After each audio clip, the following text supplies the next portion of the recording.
How's everybody doing? Welcome. Hey. Can you guys hear us okay out there in YouTube land? Howdy. Hi guys. Speak up, Let's Andy. go. Oh, am I too quiet? You're a little. You're a little quiet. You're kind of whispering. You're a little talking. bit. You feel whispery to us. Oh boy, that's why I asked beforehand because I can't be too loud because I don't want to wake up my daughter. I can turn up the output probably. No, you're probably fine. Yeah, you're good. No. Let me just take a quick look here. 1 second. We've got time. Let me do this. Ready? Now, how do I sound? It's a little Better? Better. Better? Even better still? Yeah, that's good. That's good. Better still? Okay. Welcome back. Thank you everyone for bearing with us this evening as we get ready and we prepare to have another wonderful episode of Neon Nights. We are Legends of Avantris and we're happy to be here on YouTube bringing you another great episode. As always, this is a mature stream. If you're looking to support us, we have 3 really great ways that you can do that. We've got a wonderful merch shop with a lot of really great designs from your favorite characters and campaigns on a bunch of really great stuff, so make sure you go check that out. We also have our very first Kickstarter, which we're going to be talking a little bit more about tonight soon. But if you're interested in learning more about it, it is a folk horror supplement for the 5th edition Dungeons & Dragons. You can go check out thecrookedmoon.com and become a VIP today. And what does that mean? We'll be telling you more shortly, so stay tuned. And then, of course, we have our Patreon, which is a really great way to support us because you get a lot of really awesome stuff in return. Make sure you use !Patreon to go see all of the amazing tiers and rewards. But you get to see an exclusive vlog series. You get to watch a couple of exclusive campaigns you can only watch on Patreon. And let me tell you, they're pretty good. And then, of course, we want to thank all of our patrons like we always do. The names will be rotating over here. Every time I don't do it right down there. Patron names will be rotating and we appreciate all of you and all of your support, so thank you. Make sure you join our Discord. It is the #1 place to get up to the minute updates on the stream, whether or not we're going live, whether we might be late, all the special stuff that we're doing.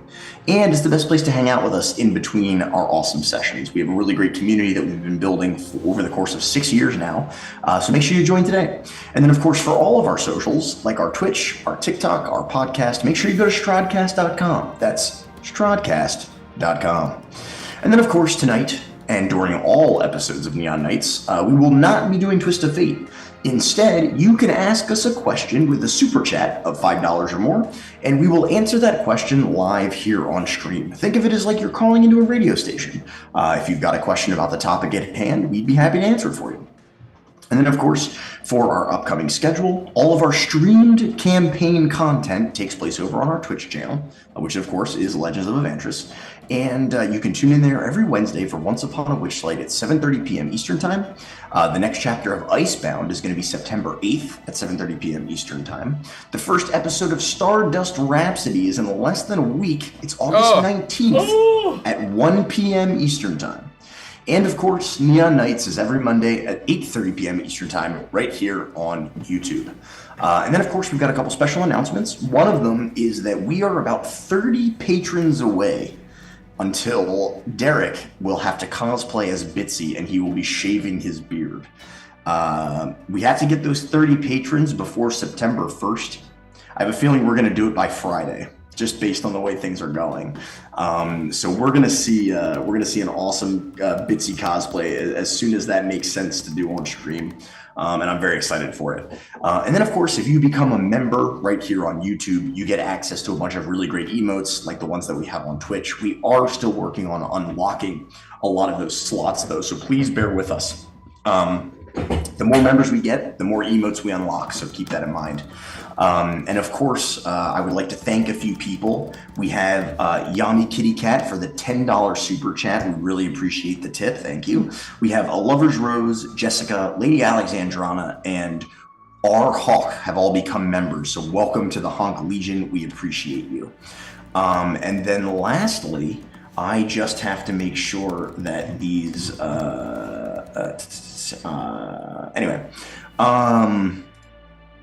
apologies, I was distracted for a second. I have to do the YouTube intro, and then I can talk a little bit more about the show, and we can get started.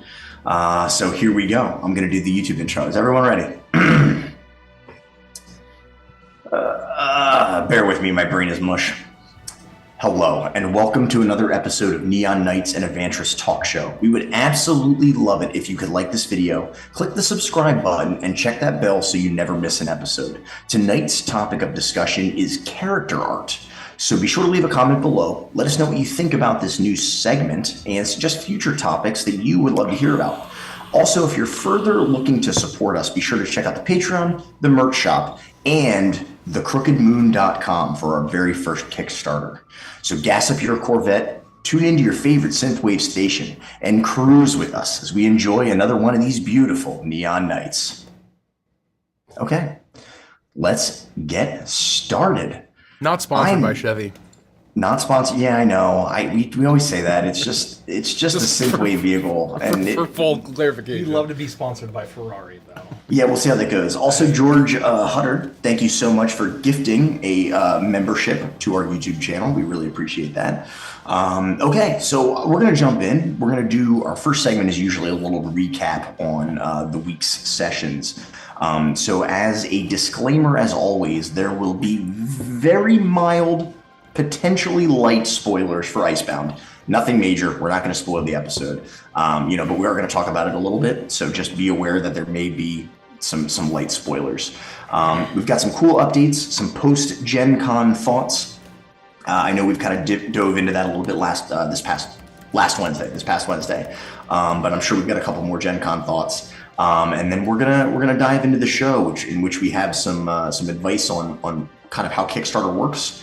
We want to make sure everybody kind of understands that, and then we're going to talk about character art. So we've got a lot of really great stuff lined up for today. So the big thing on everybody's mind was last Friday's session of Icebound. Oh, baby. I can honestly say that if I had a million guesses, I never would have guessed that it would have, kind of shaken out the way that it did.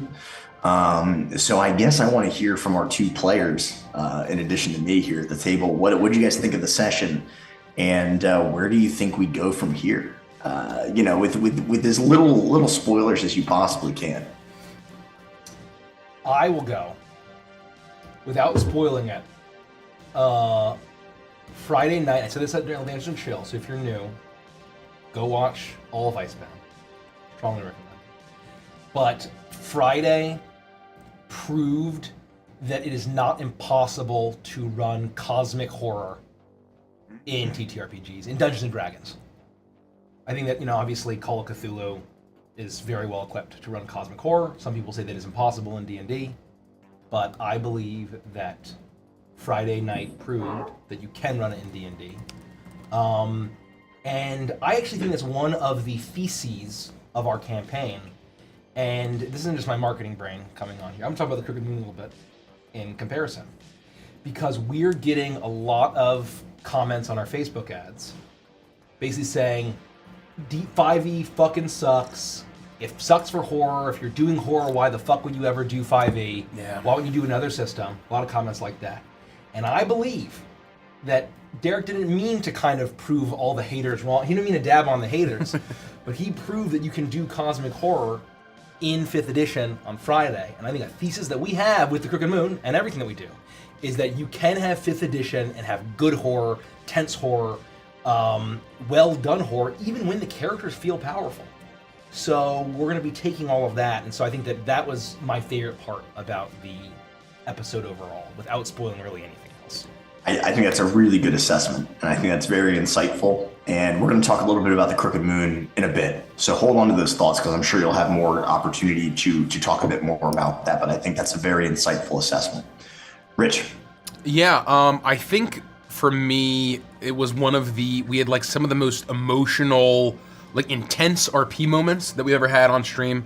That was really awesome. Seeing the characters truly disturbed, distressed, scared, that sort of thing was amazing and awesome.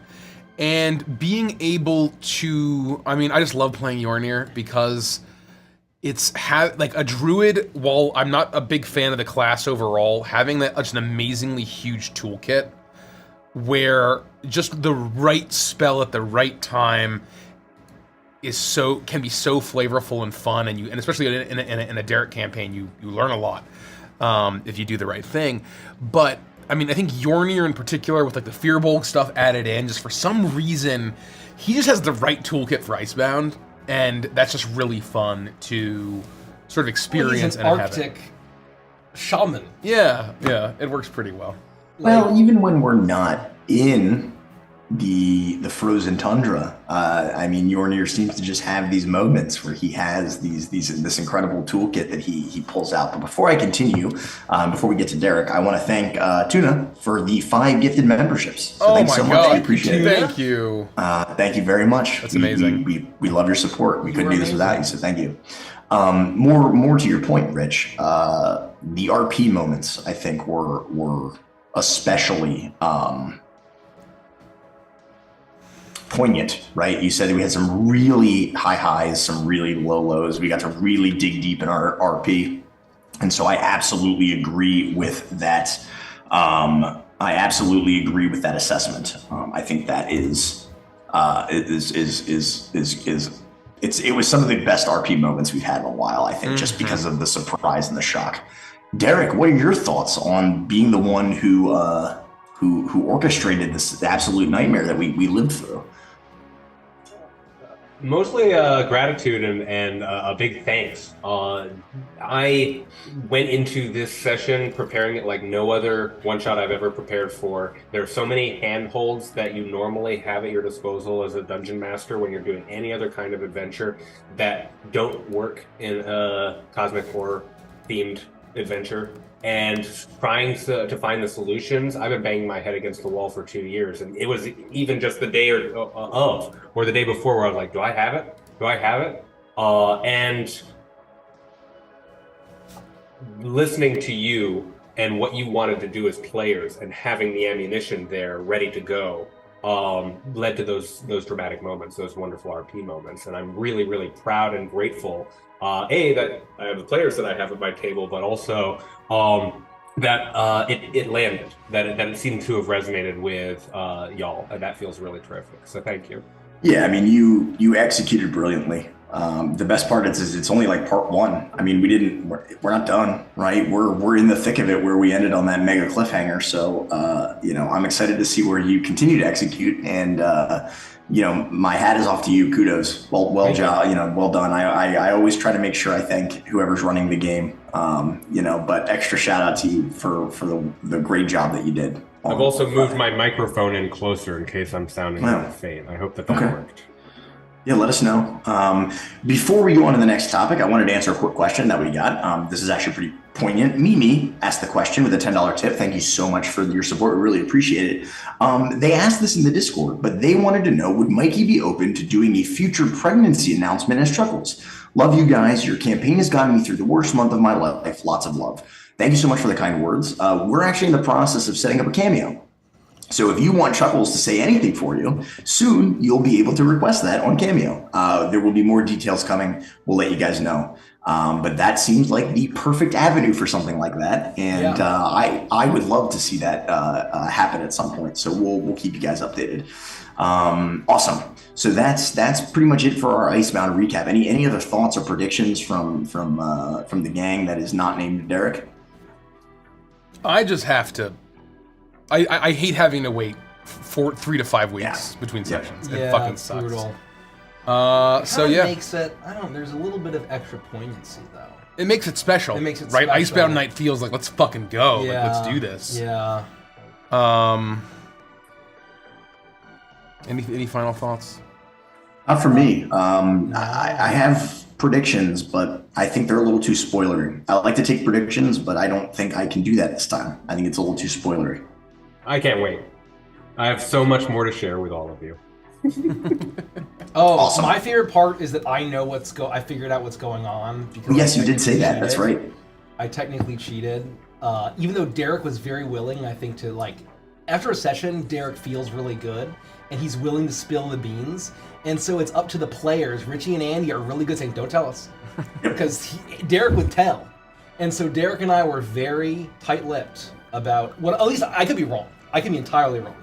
I believe that I know what is happening, and it's been very fun to watch Richie and Andy and Mace. He has I have some theories. He has less. Mace has a lot less context. A lot less context. Yeah, we talked about some good theories, but when you really took a guess, I think you and Rich were taking a pretty big guess. I kept my ears closed because I was like, I don't want to know. We'll see if I'm right. We'll see if I'm right. If I'm right, Yeah. What would be great is if you wrote it down on a piece of paper and then stuck it somewhere, and then we could check it in like a couple weeks or a couple months or whatever. Yeah. I think that would be fun to do. We should do that more often anyway. Awesome. So just a couple things we wanted to bring up. We did just get back from Gen Con last week. We all had a really lovely time. We didn't have our normal Witchlight episode because some people were recovering from the classic con crud. And we talked a lot about Gen Con there, so I don't want to belabor the point too much, but we did finally release our Darrington Press interview that we did. It was a huge Avantris team effort. I know Mike reached out to them a while ago. They got back to us and offered us the opportunity to talk to Spencer Stark, who is the lead designer of Daggerheart, which is their new 2D12 system. And I had the honor of actually interviewing him, and it was a lot of fun. The video turned out absolutely great due to Derek's incredible camera work, Kelsey's audio work, and Rich's editing. And it was just a huge team effort, and it went really well. I have to brag a little bit about this. Spencer retweeted it, but Travis Willingham liked the tweet, which is pretty cool. So you gotta mention it. I hate to brag, but we gotta get those in when we can. Well, so go check out the interview. It's on YouTube if you haven't had a chance yet. And CEO man, he's got it's his big new product. I love to see it. Yeah, they're all over it. So that was pretty cool. I admit I have not watched it yet. No, that's okay. I really want to learn more about the system, so I will watch, because everything that Andy and Derek and Kelsey were saying at Gen Con after the interview sounded really, really awesome. And I feel like you could tell some really awesome stories with the system, and I'm really excited to see what a 2D12? 2D12? Yes, that's correct. 2D12 and you crit on doubles. Yeah, I don't say this lightly, but I was genuinely blown away. I like to think that I'm pretty good. Like generally, I'm pretty good at like remaining kind of stoic at times, right? And so when I get excited, I think it's pretty obvious. And I was pretty hyped during that interview. All the stuff that Spencer was talking about was really great. Go ahead. Speaking of Travis Willingham, who is obviously a big hero of mine since before D&D, since I wanted to be a voice actor as a younger lad, you can see our response to Travis Willingham joining our chat that's right. in Curse of Strahd, episode 1, Death House. Yeah, so the Death House. That's I guess that's twice. The only person who's interacted with us has been Travis, and it's been twice. That's pretty crazy. And that was pretty awesome. Any other thoughts about Gen Con, just in general? Besides the general advice of if you can only make it to one con every year, you should try to get to Gen Con in 2024 because Avantris will never miss it. And it's the place to be. It's my second favorite convention on the planet, and that's only because first place could never be beat. Never. But what I would say is, if you're into tabletop at all, and getting to Indianapolis is not that hard for you, or even if you want to invest in it, it's a fucking life-changing experience. This past Gen Con was one of the highlights of my life, just hands down. Our Avantris meetup, we had 50 to 60 plus fans show up and just hang out with us, get drinks, get appetizers. It was a great time. I fucking chowed down on some pork cutlet. And the live show was awesome too. I mean, it had an energy and a magic that we've never had live before. Yeah. Sorry, bear with me. I'm having technical difficulties on my end. You're good. Can we keep talking? Yes, please do. Okay. That was like addicting. Like I almost felt like Just so you know. What was that? Apparently, I have an echo now out of nowhere. Is it in our? Maybe because he's too loud now. Oh no, because I turned Mike's gain up to make him louder. Get rid of the gain. Okay. Get rid of the gain. I can also turn myself back down. No, I will resolve things. To talk now. Testing 1 2 3. Testing 1 2 3. Thanks, chat. Is that better? Any echo? Testing, testing, 1, 2, 3. Testing, testing, 1, 2, 3. Better. Okay. Cool. I'm gonna find different ways to turn mic up here. Okay. I can also turn myself down if I need to. Let me know. No. I can. Can I turn you down? I'm not sure if I can. Let's. Well, I can turn myself down. Yeah, why don't you do that? Yeah, turn yourself down to just a smidge. Thanks for bearing with us, folks. Sorry, we're still like learning the quirks of the new audio system Testing. and just. Testing, testing, testing. I turned myself down a smidge. That should do it.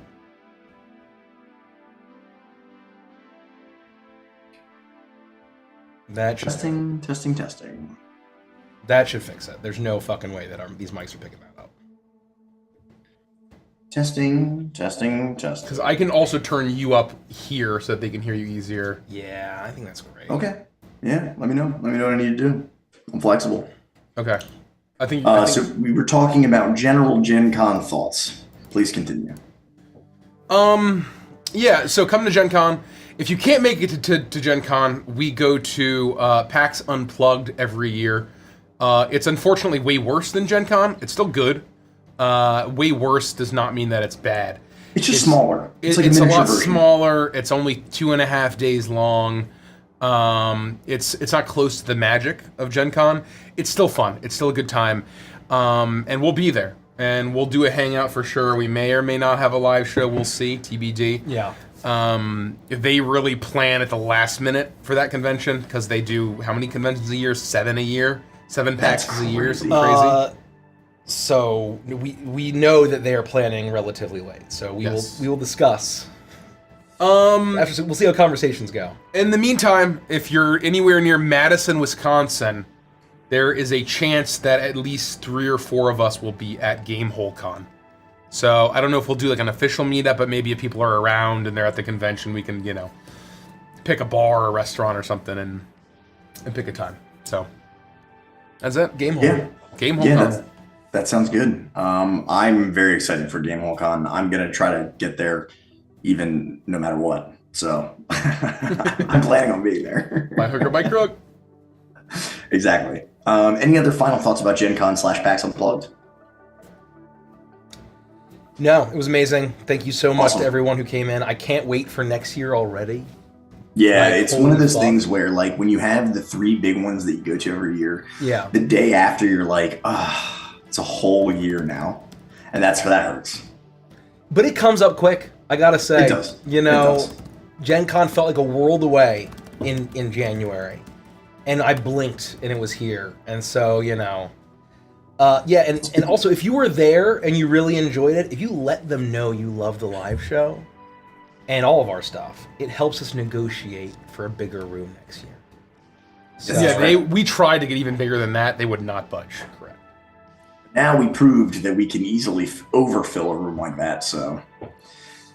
Some other people had mentioned something about coming to the UK. We get lots of requests like, hey, come to this con, come to that con. The best thing that you can do is talk to your local convention and get them to invite us as guests. Because if we are guests and they're willing to pay for our rooms and our badges and maybe even travel, it makes it infinitely easier for us to come to you. And we would love to travel, but we got to get invited as guests. So if you have a favorite convention near you, feel free to reach out to them. And, we have a business email they can reach, team@legendsofavantris.com or legendsofavantris@gmail.com. And you can get us in touch with your local convention, and we would love to talk to them. So keep that in mind.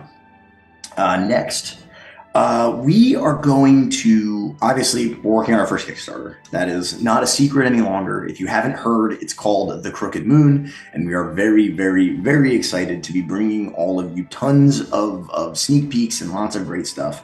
And so I gotta do my little intro thing before we really dive into it. Right now, if you go to thecrookedmoon.com, you can actually sign up for our mailing list, and it will send you over to a reservation page where you can become a VIP. For a $1, you can reserve your VIP spot and potentially lock in some really awesome VIP Kickstarter exclusive rewards. Once you become a VIP, you will gain access to a VIP only Discord server where we're giving previews of art, we're talking about mechanics, we're giving all of the information that we have to the VIPs first. They'll get a first stab at the Kickstarter page, which we'll talk about a little bit more in a moment. But when the Kickstarter goes live, if you are a VIP and you back at any level, you'll get an extra digital mini expansion that features the Honk Legion. And if you back a physical tier, you will get a Chuckles enamel pin. I know lots of people are super, super hype about that. And you're probably asking why I'm bringing this up other than to just advertise it. And the answer is, we have found out that many people have never used Kickstarter before. It is a crowdfunding, and Kickstarter is very alien to a lot of people, and they're not entirely sure what's going on. We've got a lot of questions like, oh, I'm a VIP, like now what, right? And there's kind of this waiting period. So we want to, one, make a nice video that goes on YouTube kind of explaining the whole process. But we figured in the meantime, now would be a really good opportunity, just kind of walk everybody through the process, right? Okay, I want to become a VIP. How do I do that? I've now become a VIP. What happens next? Or even if you don't want to become a VIP and you're interested in learning a little bit more about how Kickstarter works, now is the opportunity to learn and get some of your questions answered. So I'm going to kick it over to Mike and Rich. By all means, take your time and figure out the best way you would like to organize this. But, maybe start with, we've talked a little bit about the VIPs and what kind of happens when you become a VIP. Walk us through like the next 2 months and to when we're going to like launch in early October, and then what happens next. Does that sound reasonable? Yeah. That sounds great to me. Before we start, should we roll the trailer? I don't know. Yeah. I don't know, just to give people a taste. We could. There were some people asking for it. Let's do it. Let's do it. So if you don't know what the Crooked Moon is, this should give you a good sense. We'll see in a minute or two. Somewhere lost in the shrouded realms of death lies a land of endless night, where long forgotten horrors are revealed to those who travel through the mist. There, in a crooked house, lives a crooked man with a crooked grin, who raises crooked arms to a crooked tree at the edge of midnight and hears the whispers of the old ones. They speak of a beast that stalks the darkest woods and darkest hearts, a crown of horns upon its head. If you lose your way and feel a warm breath that chills you to the bone, run. Follow the songs of harvest time, and before long you'll find revelry in the dancing shadows of blazing wicker. No matter your story, these lonesome misty rails will deliver you to where the hallowed cannot save you. Now's the time to brave the dark wood, beware the witching hour, and weave your own dreadful folktale underneath the crooked moon.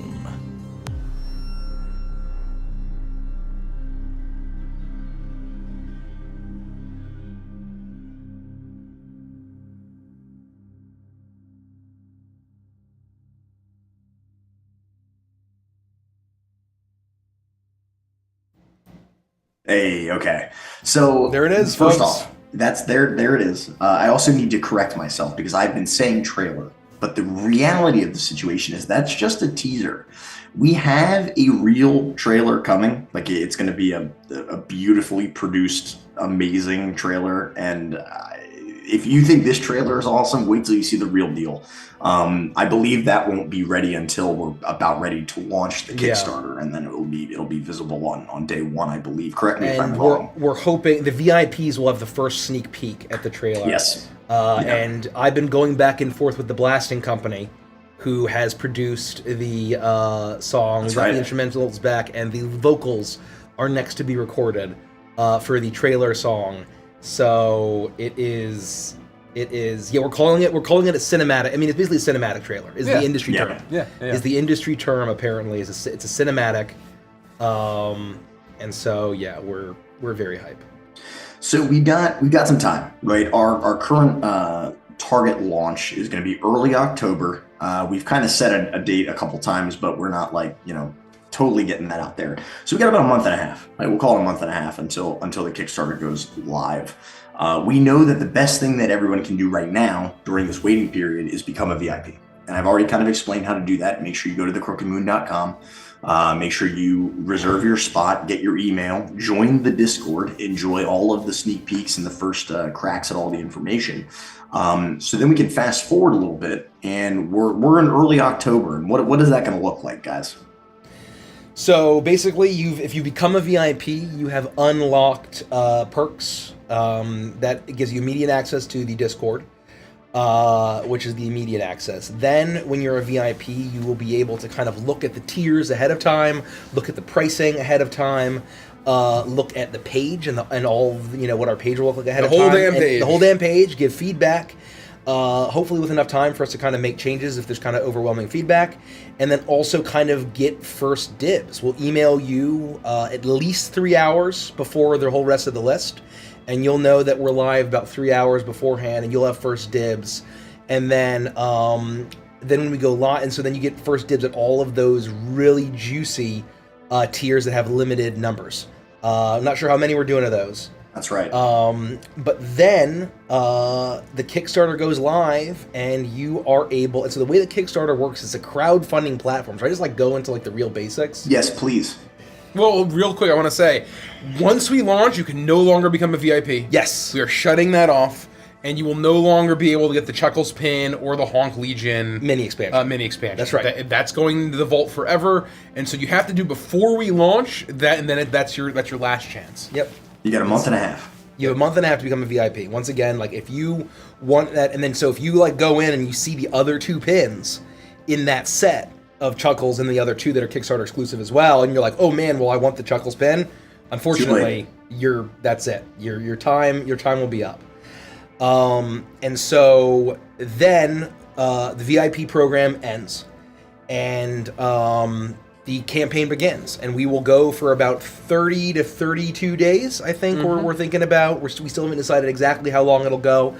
But and I know this sounds very basic and simple to people who are Kickstarter fiends. I felt very obvious, but I got a lot of questions and feedback that people have no idea how it works, and it's their first time doing a Kickstarter. So basically, how Kickstarter is a crowdfunding platform. It is a way for, it was started as a way for people who had an idea and a dream and a vision, but not the capital, the money and the funds to get it off the ground, to go to the masses and gather the capital that way. And this is basically what we're doing now. This is not just launching the Crooked Moon. This is also us effectively pitching our vision and philosophy for Avantris Publishing. Straight up, full stop. We want to make content, and we want to make games, and we're going to do a lot of really other cool shit. And this is going to not just allow us to make an awesome fucking 5th edition module, but also allow us to launch a publishing wing of Legends of Avantris and continue to make awesome games. And, I'm going to say it, no commitment. I don't see us stopping just at fucking TTRPGs. I love board games, I love card games, I love all of it, right? So, we have big dreams, not to mention stuff beyond games. And so basically the way that it works is that there will be a page, and there will be, you can see everything that we're offering, and there'll be a variety of backing tiers at increasing costs. And each tier will get you a certain number of rewards, of items. So usually at the baseline, there's the PDF tier. Then at the next, it's the hardcover and the PDF tier, and then usually above that, there will be a box of the standard edition box where you get maybe some additional supplemental stuff. We haven't revealed any of a lot of our add-ons yet, but additional stuff to kind of get you game ready, to kind of go in with the standard edition. And then there's the collector's edition tier, which will have a collector's cover. Really nice cover. Nice super leatherette style is what we're thinking, right? And then a bunch of different, more and more add-ons, basically getting at higher and higher and higher tiers. And so when you find the tier that you want, that you feel comfortable with, you back the campaign at that tier. And then the great thing is, if what you wanted to get that was really cool but wasn't quite in the tier that you wanted to pledge at, there's all the add-ons. So every miniature that we offer, our tarot deck, our any pins, anything else that we offer as add-ons, any additional dice that we might be adding, I don't think I've ever mentioned that, but any dice that we might be offering, any add-ons, you'll then be able to kind of add cafeteria style, all a la carte. And we definitely are planning on for things that have like multiples, offering discounts for if you want to buy the whole set. And so that is then basically you are then able to basically go forward with whatever you feel comfortable doing, and then you back it, and Kickstarter will collect your funds. Right? Yeah, it'll collect your funds at the end of the campaign. Once the campaign ends, then it will charge all the cards and collect funds. And that's provided we hit our goals, correct? And we become funded. Yes, Yes. That's provided that we hit our funding goal, which we also haven't announced yet. Yeah. And then at that point, it's really, then we, roll up our sleeves and we get to work and actually like finish the project. You finish the project. That will take, what we've been saying is that many TTRPG products have taken 1.5 to 2 years to fulfill. We're not going to be that long. We're not going to be that long. So we're hoping less than a year. You're trying to do as much prep work ahead of time. Yeah. And at the end of right after the Kickstarter, so that it is not the 1.5, 2 years that so many of these campaigns have been. Yeah. Yep. So and then we've got a lot of questions about the tiers and about costs and things like that. And we haven't publicly announced it. We're still working on a lot of that. We're working with a lot of the logistics and talking to different people. But what I can tell you is that the people who are going to find out first are the VIPs. So when we do officially lock in our tiers, when we do officially have the information regarding pricings and the different a la carte options and add-ons, the VIPs are going to be the first to know. Yep. And you will then cover, just being fully transparent, you will not cover shipping when you first back. Yep. That will be done via backer kit in a survey after the campaign is done. You'll receive a survey. You'll be able to then add on if you're like, well, I've gotten a few more paydays since then. Yeah. And this mini really has, or this dice set. I really want to collect the so-and-so's dice set and get this dice set. You can add on those and then finalize. We will have basically a chart that will estimate, like, where do you live? What tier did you get? Here's the fucking matrix of very rough because shipping, it goes up or down every year. Usually it goes up. Worldwide stuff, depending on which ship is stuck in which canal and various issues going on, right, can totally change. And that's why we want to wait until we're about to start shipping to actually collect the shipping so that everyone's paying their most accurate possible price. I did want to point out that people are picking up on, quote, so-and-so's dice set, implying multiple. No, that was not a mistake. Yes. And feel free to speculate as to what that means. what I'll say is that if you are a dice goblin, you are going to be very happy. If you are a dice goblin and you like our campaigns, including, if you like our stuff, if you like the themes of the Crooked Moon, and you like Edge of Midnight especially, you are going to be very pleased. So... The dice I'm most excited about for sure is the D20 that when you roll it, it flips to a 1 no matter what you roll, and then from the nearest shadow you hear Sinister laughing. It's going to be great. That's horrifying. How are we sourcing the specters, the ghosts? I've got a guy. I've got a shadow guy. You have a guy? Okay, You have a shadow guy? Sure. Is he going to be able to get to our factory in China and then like get in the box? Yeah, he's like, I'll be there in 30 seconds. And then we just have a guy who's just constantly casting dark magics over the dice. Yeah, it's easy. Really. Awesome. And so what I'll say about price is that we haven't finished pricing.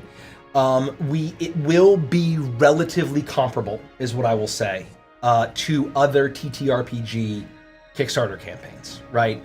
It won't be exact. It's not like we're not promising 1-to-1. But that's what we're trying to hit that. We're talking with our manufacturer and just trying to see what makes sense. So then basically we will be updating you. Once the campaign ends, you will receive an update from us coming from Kickstarter to your email at a minimum every single month. Bare minimum, we are committing. I will commit it here now live in front of myself, my friends, and my God. Garthulu, Yanya Garthulu Lazagan, that we will update all of the backers at least once a month, and if we have a problem, if we're like, holy fuck, the mold for the fucking Crow Demon mini, if you can see, and it's in one of the slides, that's a mini that's been revealed. The Crow Demon mini A nameless crow A demon. nameless crow demon mini. What could that be?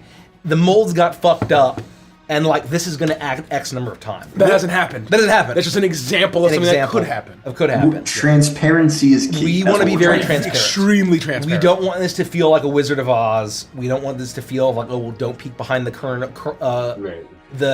We don't want it to feel like, oh, well, don't learn how the sausage gets made. And I think we're gonna have a Neon Knights episode or somewhere where we're gonna just talk about the whole like supply chain of games and how things are made. I think after we launch, we should target like the Monday after we launch to talk about the process it took for us to get there. Yeah, no, 100%. I mean, I about love Kickstarter. Yes. And then again after everyone's shipped and delivered and fulfilled. Yeah, and absolutely. Yeah. And so, anyway, so you will then pay for shipping with the survey. We'll have all of your information. Then the manufacturing occurs. We will be doing a playtest that Andy and Derek are heading up. We will be playtesting everything that we need to get playtested. That will be for backers. So I can't wait. I can't wait for the playtest. In order to get in on the playtest. The alpha, I guess technically, like it's called in the industry, it's called an alpha phase, basically. It'll be private, right? It'll be private. And like you'll be able to apply, and and as it'll be open to backers Right. to apply. And we may supplement that. Obviously, Derek and Andy are handling that alpha testing, so we want to make sure that it's as balanced as possible, and it feels really good. And then obviously we'll be updating you every month.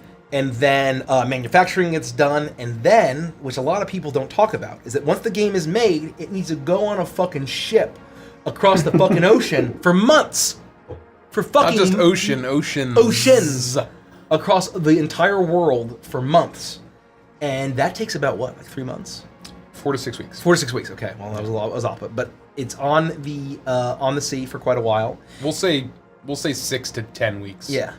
And then it will go to fulfillment centers that will then ship it out around the world. So that's the full process. You're hearing it here.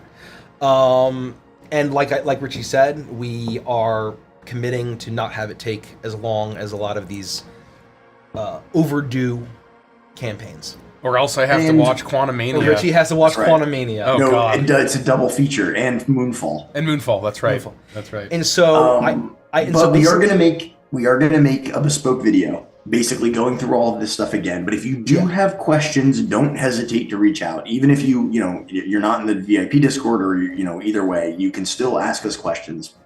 And there are people in the community that will be able to help you understand Kickstarter a little bit better. But we will be making a nice bespoke video that's hopefully kind of a step-by-step guide, so that way no one is confused or lost or scared. What I forgot to mention is that there are stretch goals.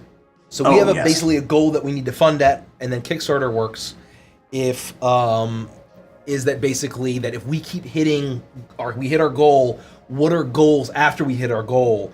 Adding more stuff to the book, adding more fun stuff. What we'll say, I think that I'm comfortable saying this, that a full album by the Blasting Company. Yes. To be used during your games while you're playing through the Crooked Moon, and if you're running games in Druskenwald, or just having one of spooky folksy horror thematic atmospheric music, that'll be a big part of the stretch goals of getting variations and building up to a full robust album by the legends of the Blasting Company. Awesome. And I haven't run this past the rest of the gang, but the Crow Demon. One of our stretch goals should absolutely be one of those like pulling mechanisms where the wings spray out and they princess up. I think that we could do something really cool by combining those two concepts. I hope you manufacture that, Derek. I've got a guy. Got a shadow guy. Anyway, I'll be there in 3 minutes. If you have any questions at all about this process, if you are nervous about using Kickstarter, ping me in the Crooked Moon. If you're not a VIP, ping me even if you are VIP, ping me in the Crooked Moon channel on our Discord or in the VIP exclusive Discord, which is fucking lit, by the way. So sorry if that was boring to people, but I wanted to make sure that we were feeling informative because we have been getting some comments. No, it's important. We've seen, like you said, a bunch of comments about people who don't understand the process, or they became a VIP and they're just kind of like, now what? So it's important to know.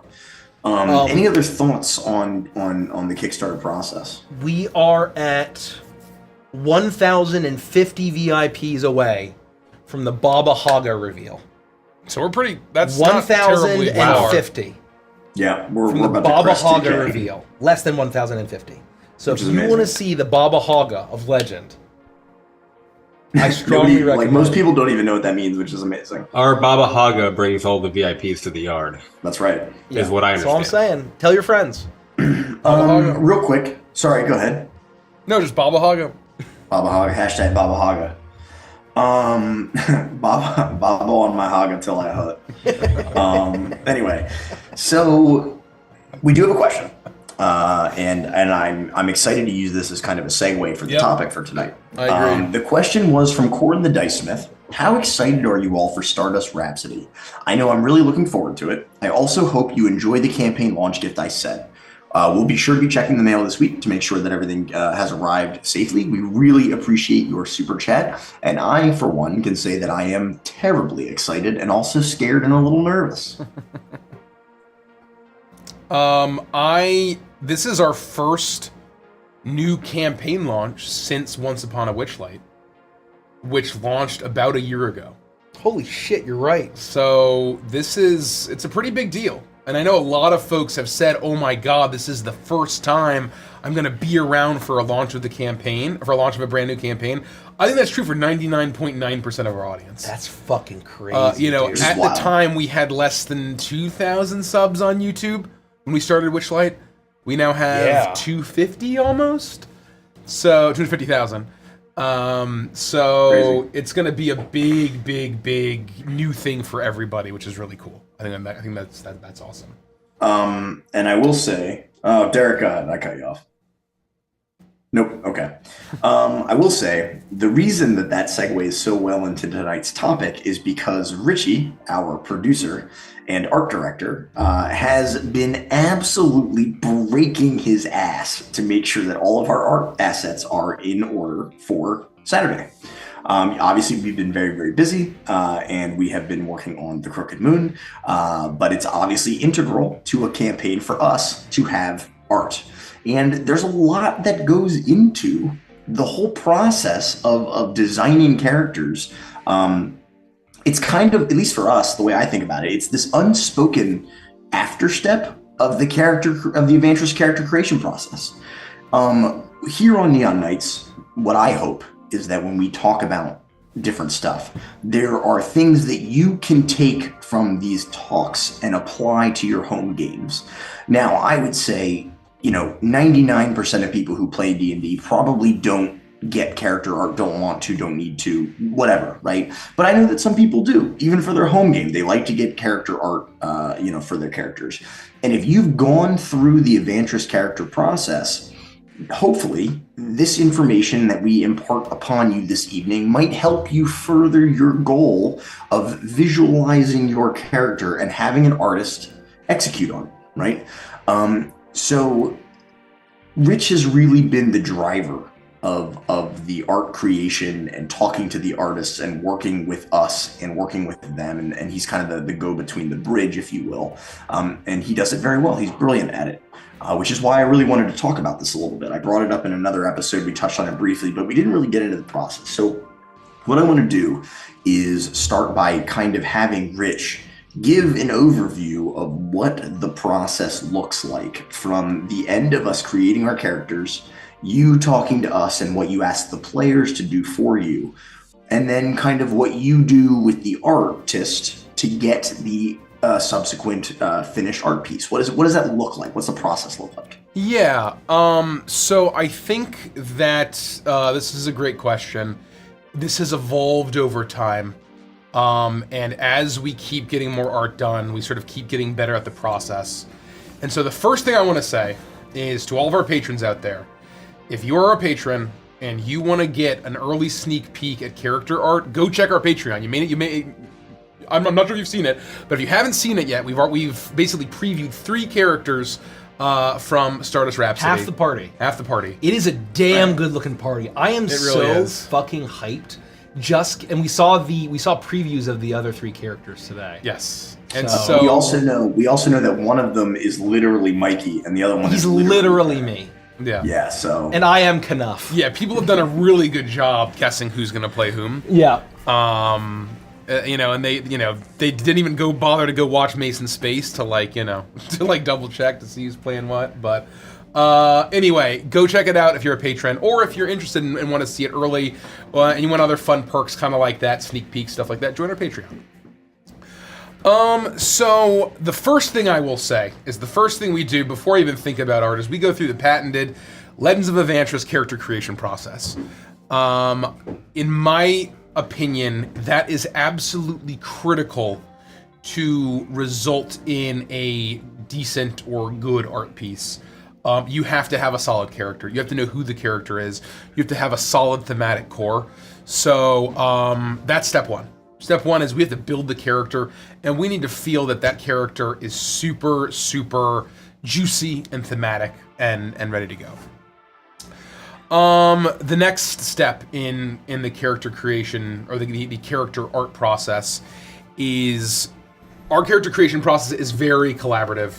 And so when we're building a party, I sort of from soup to nuts have from beginning to end, I at least have a knowledge of where the character starts, where they're headed, where they're going. And throughout that process, I start to sort of mind's eye and collect inspirations in my head of what can we use to design this character. Can I stop you right there? Yeah. Just wanted to interject. I've always Please. hated the phrase soup to nuts. Oh. Yeah, I'm not even sure what it means. Me neither. Not a fan. Not a fan. Continue. Soup to nuts. Andy doesn't like it. That's our next t-shirt. So I start to basically think about what are the what are the things that would make this character a juicy thematic character. But that's just sort of on my own time. And then what happens is once the character is done, and this doesn't always happen. Once the character is done, I will then speak to the player and basically have what you could sort of call an intake meeting. Meaning that I align with the player on, hey, what are some things that you really want to sort of incorporate? What are some of the inspirations you like? Where can we put that, right? What are things that we need to have? What are things that are sort of nice to haves? What are things that are, that we can sort of maybe leave on the cutting room floor? And that process has gotten, I think, easier and easier over the years. It started off a little combative in certain cases, and we didn't have the process aligned as much back in the day. So I would say it got easier as the Avantris character creation process got further defined. Yeah, totally agreed. Totally. But a lot of our early character art, the wars that I remember, had everything to do with not clarity on character before we were going to an artist and having them start sketching. Yep. That's a great point. So to Rich's point, with the cutting and the idea of what don't we need, trimming the fat, whatever you want to call it, what do you ask the players to do to help you with that process? Yeah, so what I ask the players to do is basically, walk me through sort of what inspires you about the character. What are some colors that you think make sense for the character? Aesthetically, what are some things that you're interested in? And for, I basically also open it up to, hey, do you have images? Like, do you want to sort of send me in whatever format you want to? Send me images that inspire you. Make a mood board if you want to. Go to Pinterest. Just go to Google Images, whatever it is, right? Send me everything that you want to be considered, right? And to sort of factor into the character. And sort of walk me through. Sometimes it's like, well, hey, let me take a step back. The most difficult part of designing a character when it comes to a D&D character is, and this is really any character for any artist or whatever, is going through, and you have to decide for every square pixel, every inch of that piece needs to be designed, right? Yep. Decisions need to be made, whether it's by you designing the character or by the artist actually like truly designing based on your reference pack. Mm-hmm. And so sort of what I do is I go through my head and I start from soup to nuts, from head to tail. I go down what I'm imagining the character piece is going to look like, and I start to make those decisions of like, okay, what could this look like? What could that look like? And so if there are things that I'm sort of unsure about, I might ask the player, hey, what hairstyle were you thinking or feeling? Or, what kinds of things might they wear? Or what might their pants look like? Or where did they get their boots? Or the boots. What's the most critical aspect of the character? One thing that I do not ask about, and I don't care about, is their character sheet. I was just about to add on, where I think you're probably going to say this, where the biggest trap, where it's a lot of work, sit down and think about, oh my god, I need to design every square inch. What do I do? And then going to the character sheet to decide. Yep. Leave it aside. Do not do that. And here's the story that I've told before, and I don't. Someone called it out. Maybe it was Andy. I forget. But there was a time where I was going through. I was on Twitch, and I was just checking out D&D streams, and I stumbled upon a stream, and it was a really solid stream. I think they were at the table, and they had rotating character art, which I always love. I love seeing character art on a D&D stream. And as it was rotating through like the 6-person party, I happened to notice, I just picked up on like this weird thing where every single character had this sheathed dagger somewhere, whether it was like on their hip or like in their bandolier or like, somewhere on their person, or they're holding it. There's a dagger in every single piece of art. And I started to think like, oh, that's really interesting. Like thematically, what was the reason for including a dagger in all 6 of these pieces? And I started to do some like Googling on their campaign and listening in to see if they're part of like, oh, maybe they're a member of some sort of like Assassin's Guild, right? Or maybe they're all like, it's a ceremonial dagger and it's all of their spell focus. But then it hit me as I started to put all the pieces together, no, wait. They just, in all of their starting equipment, a dagger came with their starting equipment. And so when they sat down, or whether they sent it to the artist or however they got their art done, they went through their character sheet and said, here's what I have.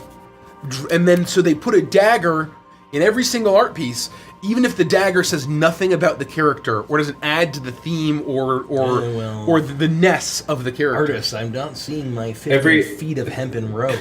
What the fuck? Every time you tell that story, I picture the moment where the head chef in Ratatouille is reading the letter. Yeah. And it's like getting more and more frantic, and it's zooming in, but it's you looking up at the screen and realizing they have like 10 pythons somewhere, and all the hempen rope is there, and everyone has a kit of some kind. Oh my god. And again, there's no wrong fun. And if you want to draw your character completely literally based on their inventory, that's totally fine. This is our process. Yeah. This is how we do things. Daggers to D&D characters are belts to League of Legends characters. Yes. Is kind of, I feel like, is the standard. So that is my... Oh, go ahead. No, I was going to say, this is just my opportunity again to throw in the disclaimer, because I've been bad about this. Just like Rich said, there's no wrong fun. This is simply insight into how we do it. Yep. We're not saying it's the right way. We're not saying it's the only way. The whole reason that you guys are here watching this is because you want to learn more about Avantris. And this is just a glimpse into another Avantris process that we have that hopefully you can glean something and take it home with you if you're ever looking to commission art someday. Please continue. And this really was a struggle early on. Particularly for Derek. I'm just going to throw you right under the bus because it's relevant. And I think my examples are really, really easy to unpack, and we could list all of them, and I would be happy to share them with anyone who wants to hear as how we learned and got better at doing this. So the first example was Original Frost in Call of the Feywild, where Frost had this crazy backpack, and because we all got starting gold, but we could sell our starting equipment and use that to buy things at the like proverbial pre-game store. And so Derek sold all of his the Oregon Trail. Yes, exactly, exactly like the Oregon Trail. I mean, I might as well have 2 pounds of suet, 30 oxen. I might as well. I had a bunch of salted pork. Salt pork, man. So anyway, Derek went through and he bought all of these like all the weird goofy stuff that you would never use, right? And he wanted to have a gigantic backpack to carry all of his useless stuff. And so we were working with the artist to get it designed, and Derek's like, we need the fucking backpack.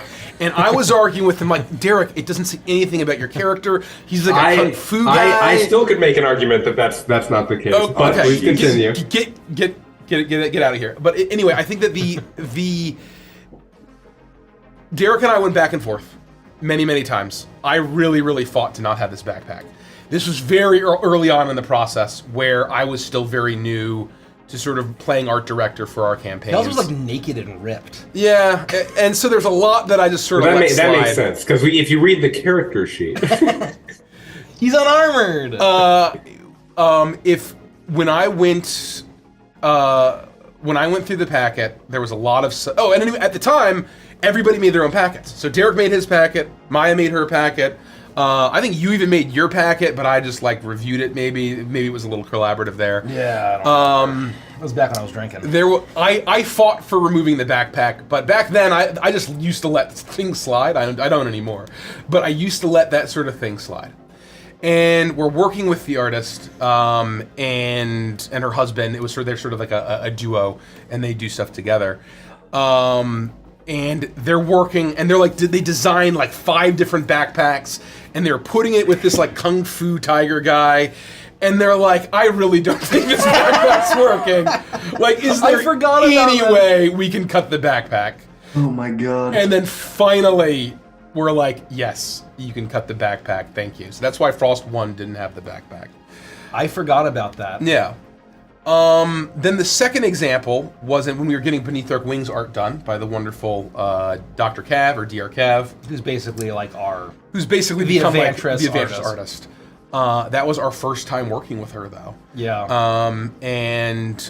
There was a time where I finally got to Caprice, which was Derek's character, for Beneath Dark Wings, and Derek really wanted a rapier, right?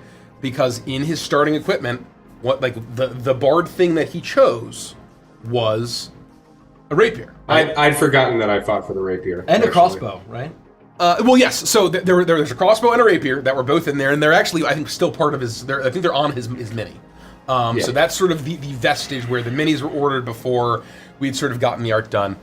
And so I argued with Derek I sort of walked him off the crossbow ledge pretty easily, right? I think that was pretty quick. But then the rapier conversation came up, and it's like, well, I have it. I might use it. And I'm like, yeah, that's fine.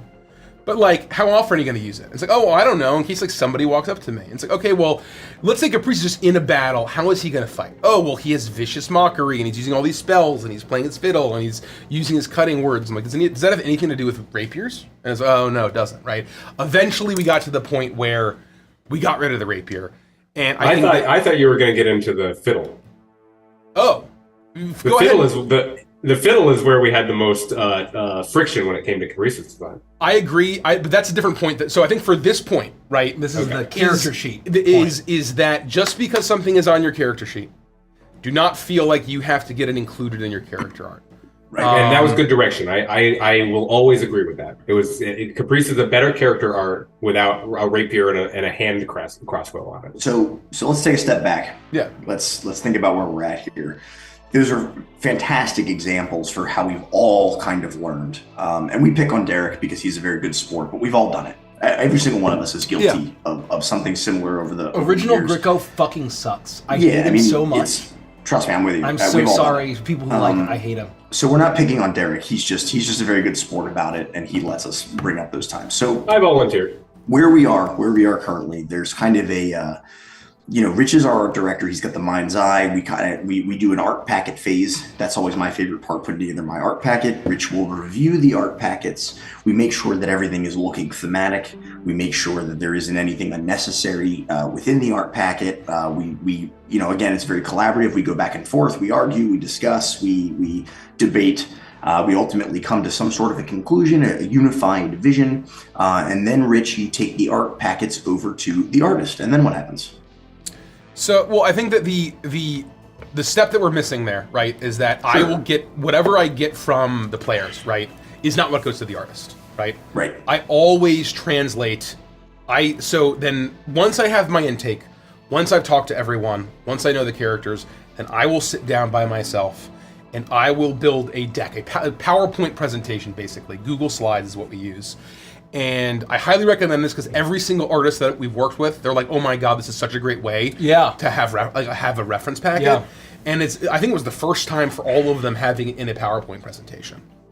So let me actually stop you there for a second, because when I create my art packet, I start with Google Slides or a PowerPoint slide, right? Yeah. How much do you change what I usually give you?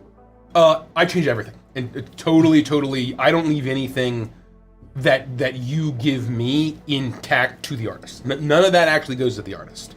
I use that for me, right? Where you are basically telling me, hey, these are all of the things that I like. These are the different examples that I like. Then so sort of going through this process, right? Is that once I have that intake, I have the packet that Andy gave me, or I have the packet Derek gave me, I will, or Mikey or whomever else, I will sit down and I will go through and synthesize. I will synthesize the all of the intakes, and I will sort of start to craft it into something that I know, and certainly for Dr. Cav. Dr. Cav and I have sort of developed this like wavelength thing where I sort of, the way that I sort of frame things, she gets and just nails it, right? Like nails it first shot, generally. Language barriers is something you consider. Zero of the images? Is it all text? Do you use some other images? Do you use like... I will take some of the images. I will find new images that I think get at the theme. Sure. If there are any blind spots that I notice are, that are like, let's say, you know what, they're like, I get the vibe of the pants, but I think that there's a couple other examples I want to pull that are similar that aren't in these other pants that were given to me. And so basically how I do it, and how I would recommend everybody make art packets for your artists, is I always start with a general inspiration slide. Here's the character name, here's the general theme. Don't go into backstory. Never go into backstory. The artist doesn't know or care. Doesn't matter. Don't go into lore. Don't go into D&D mechanics. It's a very high level of who is this character, what are they inspired by, what are the broad things that they use or have on them. Then I have a color palette slide. This was a later edition for me. That was a total game changer. Where I'm like, just in general, if you have questions about color palette, these are the broad color palettes that you can sort of lean on to pull from to make decisions on your own, where I don't have to go through and say, oh, this part of his harness should be dark gray and this part of his harness should be light gray. It's more like, hey, Dr. Cav, just do your thing. This is the general vibe that I'm going for. Right. And then I have an individual slide on every component that you could possibly need to describe a character's elements to the artist. So there will be a body type slide. I will say, are they short and stocky, like Rhett? Are they tall and thin, like Pike? How tall are they? Because artists really like to know exact height, right? Yeah. So that they can sort of frame them all together. What is their race? What are some unique features about their race? What is an ether dwarf versus a solar elf? Or a slime person, right? And then I'll have things like facial expression. That's a whole slide. Facial features, hair and beard, or maybe just hair, or maybe just beard, depending on what they have. And then I have slides for some characters. If it's sort of just a general, hey, they wear clothes and this is the vibe, it'll be a single clothing slide. This is their clothes. This is the general vibe. Design clothes based on these inspirations. If I know exactly, hey, this is the jacket they wear, this is the shirt they wear, these are the pants they wear, then I'll have a slide for the jacket, a slide for the pants, a slide for boots, whatever it is. Boots. Anything that's important, right? I will have a slide for. So like any kind of accessories or weapons or backpacks, or anything else, I will have a separate slide for. And so what I'm doing is I'm going through and I'm looking at the sort of the reference packets that were given to me, and I am sort of picking and choosing all of the best stuff and all the things that I think make a thematic, cohesive character, and all of the pieces that I think will speak to the artist and will communicate in the fewest amount of pictures and the most clearly exactly what we're going for. And that's the most important thing. Don't overwhelm your artists with stuff that doesn't matter. Don't give them 8,000 pictures. If you have a strong vision, try to find the best pictures and try to use as few words as possible to describe your vision. That's what I've learned as the creator. So that's a really good point. Yeah. Sorry, Mike, go ahead.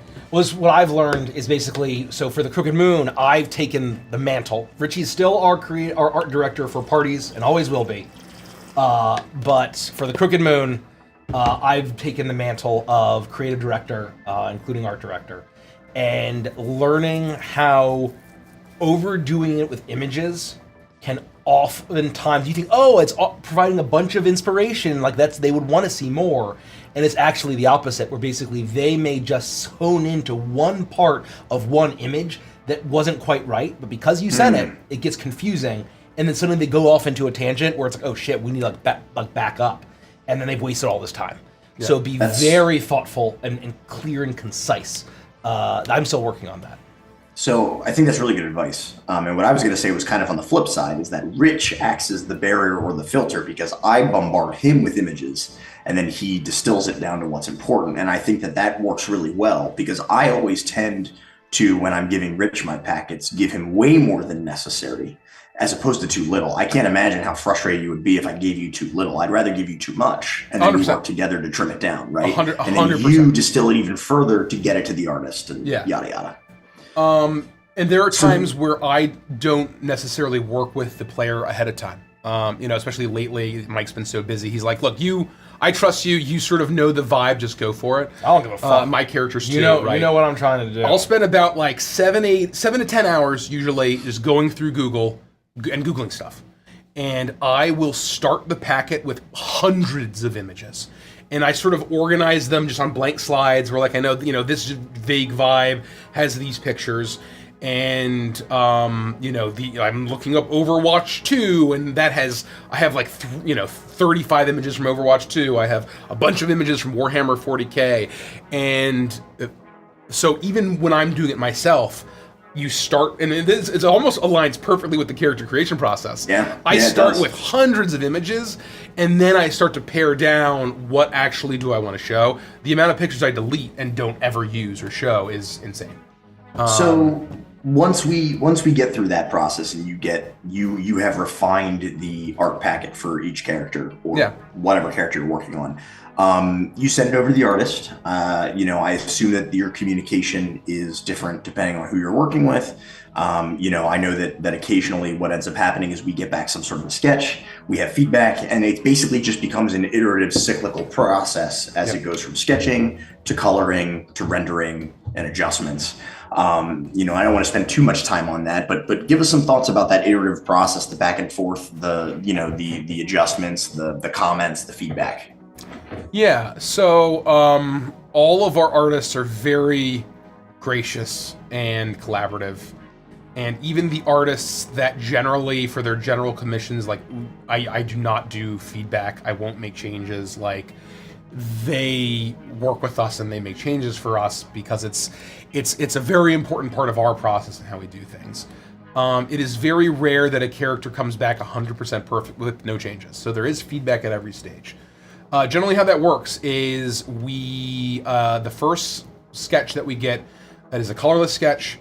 Sometimes if it's very not detailed and they're just looking for pose, there might be like 2 different pose options. That's step 1, is what's their pose, what are their general proportions. Then they start to add detail and draw, hey, this is sort of generally what their face looks like, and it's still very rough. This is what their clothes kind of look like, their weapons and things. Then I'll either approve that or I'll make changes early on in the process so we don't get super late and then, can we change all of this, right? Right. And then once the uncolored sketch is totally locked up, then they move on to color.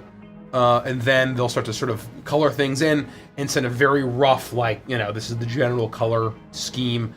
Sometimes I'll go in and to provide feedback, I'll just go ahead and Photoshop this color should be there, but not there. Let's make this color this other color. And then I send that feedback. I was going to suggest that. That's a really important step. Yes. Is that we sometimes tinker.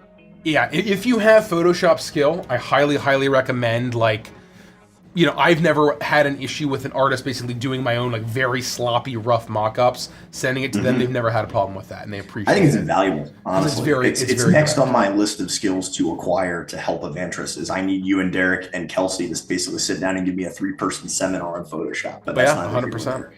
I'd love that.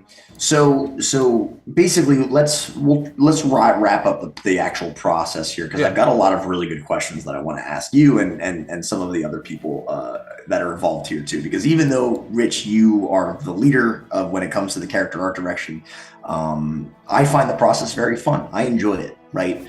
And so I want to hear what other people have to say as well. So that's kind of the process, right? And the other thing I do want to say is that this is not generally a cheap process. We're not insinuating that this is required for a character process. We're not even insinuating that this is accessible for most people. But if you have, the desire and you've got the disposable income and you want to commission art, this is just hopefully some very helpful tips that you can use to make sure that you are getting art that you are happy with and that represents the theme of your character. And explain to them well, right? Is a way that I would put it. So, Rich, what do you look for when you're looking for an artist? What do you look for in an artist? How do you pick an artist? Oh, that's a great question.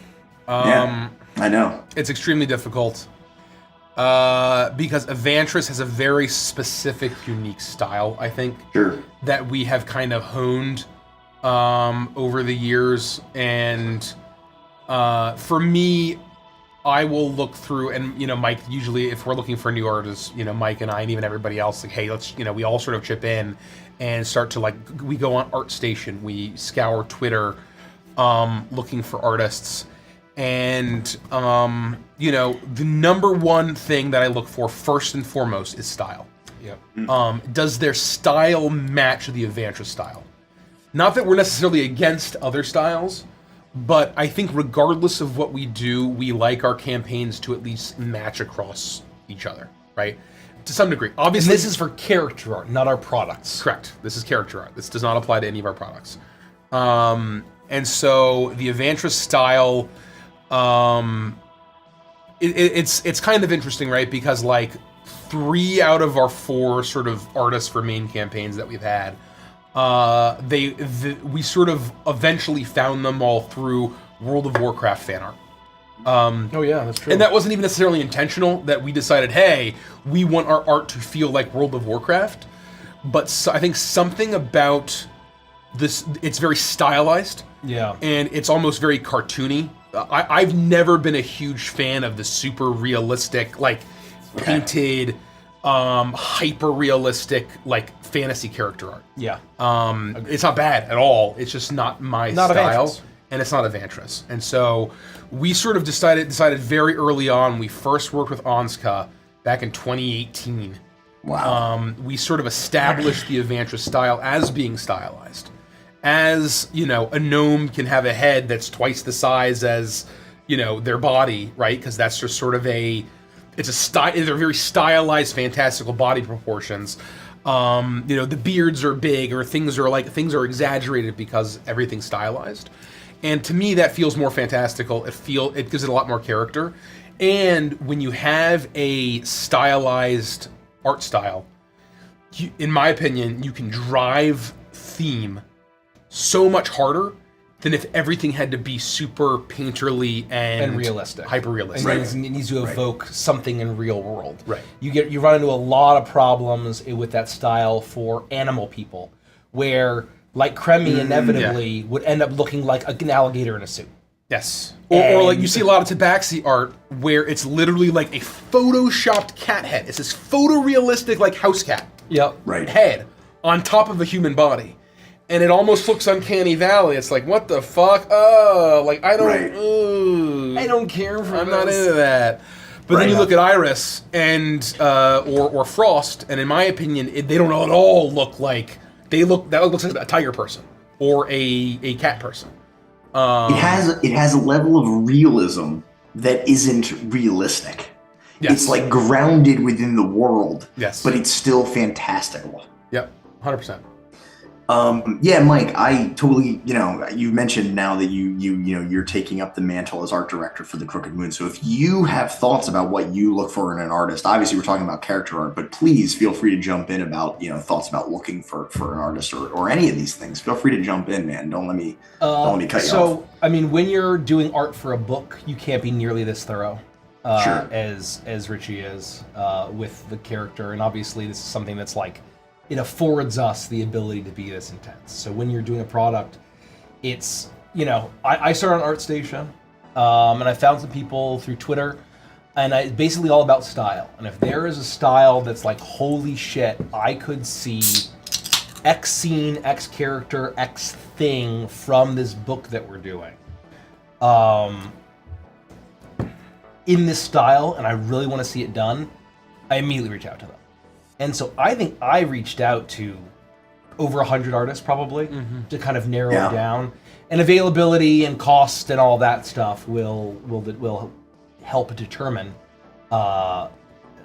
if we actually move forward. But really, it's kind of one of those things where it's been a very fun challenge because, like, the idea is like for the Crooked Moon, it does not have the Avantris style. The Crooked Moon is not the Avantris style. We're not looking for World of Warcraft stylized S characters. It has its own style. It has its own style, right? And the style and what I wanted to do with the folklore vibe is to go with artists of different vibes and styles, because in folklore, right, the way that it is told, who it's told by will have a different vibe. So if you see like, the art of, I don't even know what we revealed, but if you see the Revelers, like those 5 people, this really eerie, creepy picture in our trailer by one artist, that definitely looks different than like the main moon, right, of that kind of very like folklore style. But all of it fits the context very well, and all kind of has that same eerie, unsettling, folky vibe. And so really that's finding the through line and then finding a way that it can all connect. I know that there are some books that basically there's one artist that does everything. We just don't have the timeline for that. Sure. That would take years probably, or cutting most of the art assets, right? Handful of pieces. One of the advice that they give first-time publishers is to not have a large monster manual, a large bestiary, because that's a shit ton of art. And we're like, well, we're fucking sending it. Well, we're not releasing an Avantris thing without a shit ton of monsters. Well, you can quote me. We're just built different. We'll see. So what I'll say is, I think that's super insightful, and this was one of those questions that I was really excited for. We're gonna shift and give Derek a chance to chime in if he wants, and Mikey as well, and I'm gonna have Rich answer this last. And I want to be super clear here for when it comes to Rich, because it's a little bit more broad. But for Derek and Mike, which character has been your favorite that you've worked on the art for? Creating your packet and then working with Rich. Do you have a favorite character that you've worked on thus far? And this is to clarify.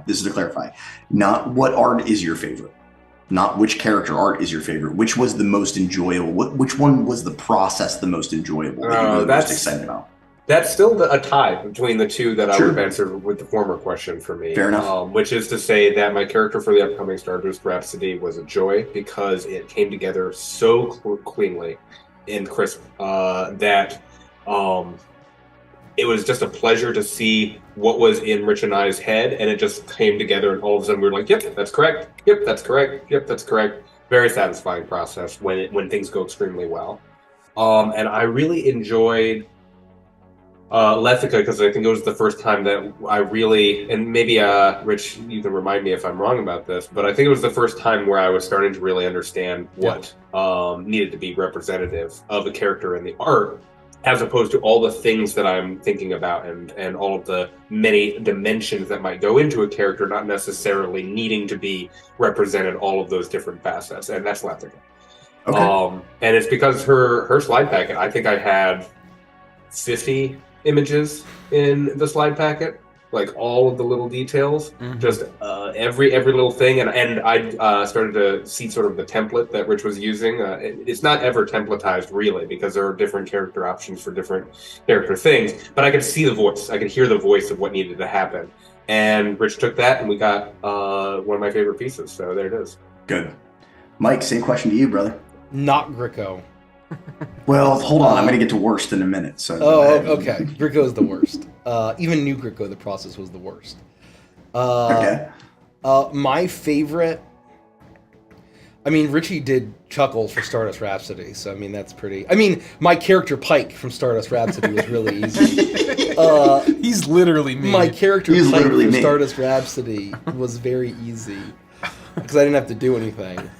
But from a serious perspective, oh man, I'm trying to think. It was, I think Barnabas Okay. was like almost no, I had like almost no feedback. Or no, I think we said like fatter, older, bolder, faster, stronger. Fatter, older, bolder. It was like with Herja, thicker. No. You didn't hear us. You didn't hear us. Right. Thicker. No. You're not understanding. Keep adding C's. More C's. Yeah. Okay, yeah, so Barnabas. I think Barnabas was it Sarnax or Barnabas? Because there was a little bit of going back and forth about Sarnax. Like what? When we ended, it was perfect. But as far as like getting the lizard style right, I think it was more. Well, that's with the artist. This question is more in terms of working with me. Yes. And that Oh process. man, that's back when I was drinking a lot. So Yeah. I don't even remember it's a any of little that. fuzzy. It's a fuzzy. It's a little All right. fuzzy. Well, we can move on to Rich if you're not sure. No, I guess I'll answer for Mike. I think Sure. that while Gricko was a nightmare to design, especially new Gricko was an absolute nightmare to design. You know, I think that we eventually got to a very happy place. Yeah. I'm happy and proud of what Gricko looks like today. Oh yeah, it's amazing. But fuck. Yeah, it was painful, but to me that goes to show the strength of the process. Yes. And I think that the art that we've been getting back from Stardust Rhapsody goes to show the strength of the process. Oh my god, it's so fucking good. So the question I have for you, Rich, Yeah. is it's the same question, but I want to pose it as which campaign did you have the most fun working with the players on to help to design the characters? Which campaign was your favorite as a whole? Oh god, that's so hard. And again, not which campaign has your favorite art. Which one was the most enjoyable process? I think I know. As far as something packets, I think this is easy. Okay, go ahead. No. I'm not gonna fucking put it in your brain. You can't. So can I give a few examples? Yes. Okay, I'm gonna, and I really don't want to like be long-winded and keep talking, but there's a lot It's that I okay. can say about all of this. You know, they're all very different, and they all hit in very different parts of my life, and there's always generally something going on at the time that complicates things. Like, for instance, Edge of Midnight, Mike and I were cranking out stuff for the artist. in the lobby of the Marriott at Gen Con. At Gen Con 2021, we're like desperately. I'm like, Mike, can you find an image for this? Oh God, what do you think about this? Fuck.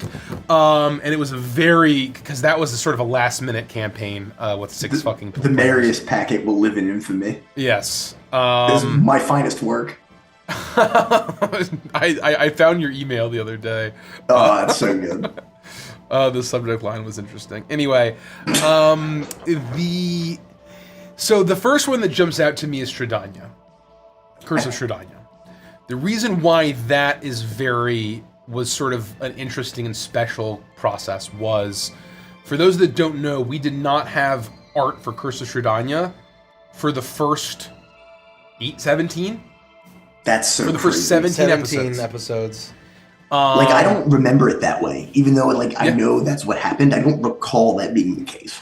It's really hard to imagine that there was ever a time we didn't have the art. But for a vast majority of the campaign, from 2019, through most of 2020, we did not have art. And then towards the end of 2020, when I knew that we were going to come back from hiatus and finish the campaign, I'm like, we got to have art. We have to have, and we were making the no bucks back then, so it was like, Oh, yeah. I dug deep. I was looking under couch cushions. Yeah, shit. dug deep several times. But I just wanted to have art because to me it makes the characters so much more alive. It makes them come to life, and I can visualize the scene so much more. And so that was really awesome and also really terrible at the same time for that reason. And that's why Curse of Strahd is interesting, because we had lived with those characters for so long that I think we all had ideas of what the characters looked like in our heads, and so I felt like I had a really good sense of what everyone looked like. Yeah. But that wasn't necessarily always true with everyone around the table, right? And so, like, working on the Clayton packet was a joy because I had lived with him for fucking, dozens of hours. I'd been in his head. I knew Sarnak so fucking well, and just getting to explore him as a character through the art process was amazing. Shepard was an absolute joy, right, to work on, because, like, basically, I think, Andy, you and I had the exact same idea of what he looked like, who he was, the clothes he wore. It came to life, right? But on the flip side, working on Victoria and Kana was a total opposite, right? Where how they ended up, there was a lot of discussion and debate, where I decided that, like, hey, I can't necessarily be as, like, put my foot down, because it's like, look, there's only 4 sessions left, and what's been in your head this whole time, like, that, that factors in. And so there was a lot of sort of debate there on, like, or sort of, kind of deciding, hey, are we really nailing the theme on this one? Like, does this decision really nail the theme, or is it too tied to a specific TV show, right, or things like that? And sometimes I'm like, you know what? It is what it is. Like, that's fine. So there are some things that I think that, like, it was very interesting and unique and a specific challenge with that party. Another example, I think that was an absolute joy, was Once Upon a Witchlight. Mm-hmm. And the reason why is because for Kremi, Frost, and Gricko, we had played these characters. We had art of these characters. Right. And getting to redo them and really make them real and, like, totally redo them from the ground up, and, like, you know what, this is what the character always should have been. Yeah. Had we known what we knew now. And so getting that chance to hit the redo button and seeing old Kremi go to new Kremi, and just immediately the theme and the vibe and the characterization that you can fucking glance at Kremi for a fucking half second, you know exactly who that motherfucker is. Yep. You know That's how he talks. That's how I'm going to feel about Prime. Yeah. No. I mean, I think that, like, getting a chance to redo character art or even reinvent a character is fucking amazing, because, my goal for every piece of art is you can glance at it and in half a second, you know exactly who that character is. Yep. That's a successful piece of art. Yep. And so that was a special joy. And then my last example is Stardust Rhapsody. Has been really, really fun. Inventing races, right? We're basically inventing all new races for this. We're going sci-fi for the first time. And so it's been a really, really fun challenge with everything else we've had going on, which has been an absolute nightmare, is juggling, like, all of our crazy huge projects along with this new campaign. Mm-hmm. Has been a fun challenge. And we just got, Mike mentioned earlier, but we got the first sketches of Kavir, Dandy, and Chuckles back today. I haven't seen Dandy. I saw Andy, you're playing Chuckles? Yeah, that's playing Chuckles. Wow, I can't wait right? to play alongside you as my character Pike. Isn't that wild? He's literally me. Before I flip the question back around and we talk about this a bit more from the other side, what I did want to say is that I would also give an honorable mention to Stardust, because I think that this is the most opinionated I've ever been during the process, Rich, working with you. And even then, I think I only had like 3 things that I said. And, like, I still basically said nothing, and this is, like, the most opinionated about a character I've ever been. Yeah. Well, I think that the strong, like, really confirming where this is also the process, despite how opinionated, right? This is the most process where you just had, like, effectively full control. And it goes to show in the strength of the art immediately, right? Yeah. In the cohesion, where every single party that we've had, I think, is like, except for Witchlight. Before Witchlight, when you kind of basically really kind of took in and was like, okay, we're not going to compromise. Right. There's other things like, man, I would have done something differently with this character. Yep. I would have done something differently here. If I could go back, I would have done something differently here. With Witchlight and Stardust, like, absolutely not. Like, Right. Yeah. Because that was when we started. Like, Witchlight was the first campaign where it's like, I don't want to have any regrets about these parties, right? Yeah. I don't want to have you know what, X's face really could have been different. Yeah. And it's always Andy's characters. No, that's fine. It's a good. Those are good examples, right? Like the more I look at Vandris, the more I'm like, man, it doesn't look like Vandris. Felix is too much of a Giga Chad, right? And like he's got a barrel chest, and he's like shredded, and it doesn't make any sense. And they're little things, but they add up, right? Yeah, no, and again, like it's not just those things. There's lots of stuff that obviously is like, there's always that what if, right? What if will always be a thing, but I think Witchlight and soon to be Stardust will be. I would stand by just about every decision so far. Mm-hmm. It's not done yet, but it's been an awesome process. What I always wonder is there ever a time where fan artists or just people who enjoy the art in general get disappointed when they see the official art? I'm not sure if you had thought about this in a question, Andy. So but we've I kind of talked think about back it a to little Torbeck. bit. Oh, go ahead. Oh, no. That's I was going to say we've talked about this a little bit. I was going to use a different example, but I think Torbeck is a perfect example. So please continue. I didn't mean to cut you off. I feel like we kind of have characters in general that a lot of them are older, a lot of them are not as pretty, a lot of them are sometimes they're fat, old, and bald.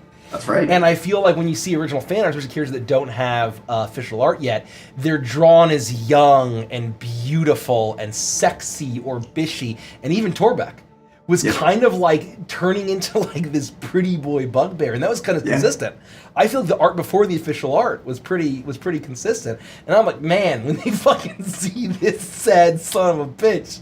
Right. Does that make people disappointed? And obviously we always stick to our guns for the vibe, but that's always something that I wonder, like, is that something that like people get disappointed by? It's a fantastic question, and one that we might have to make like a poll or figure out a way to poll people about it. I'd be curious to hear what people have to say, because I think that's a fantastic question, and I don't think it's one that we can answer. We'd have to go to the people themselves and ask. Well, I think Gricko, we saw it firsthand where the old Gricko art was, because he was so much later on than everybody else, was in the first, 10, 12 episodes of Witchlight? Sucked. And so Fix the thumbnails, please. When we finally changed it, I think we got comments on YouTube. A lot of people were like, what is this? What the fuck is this? Right. This sucks, right? Yeah. And again, right, like, that's totally fine that they feel that way. Change can be hard, and if you've gotten used to a goblin wearing orange feathers with like a crossbow and a skull antlers and God, who knows what else was going on there. That's your Gricko, right? Not not my Gricko. That's fine. That's fine. So anyway, on the flip side, what for the players first, for Derek and Mike first, and Mike already touched on this, so I might just skip right to Derek. Which character process was your least enjoyable? And again, not which one, which art you like the least. Which process was the least? I won't be offended. For you?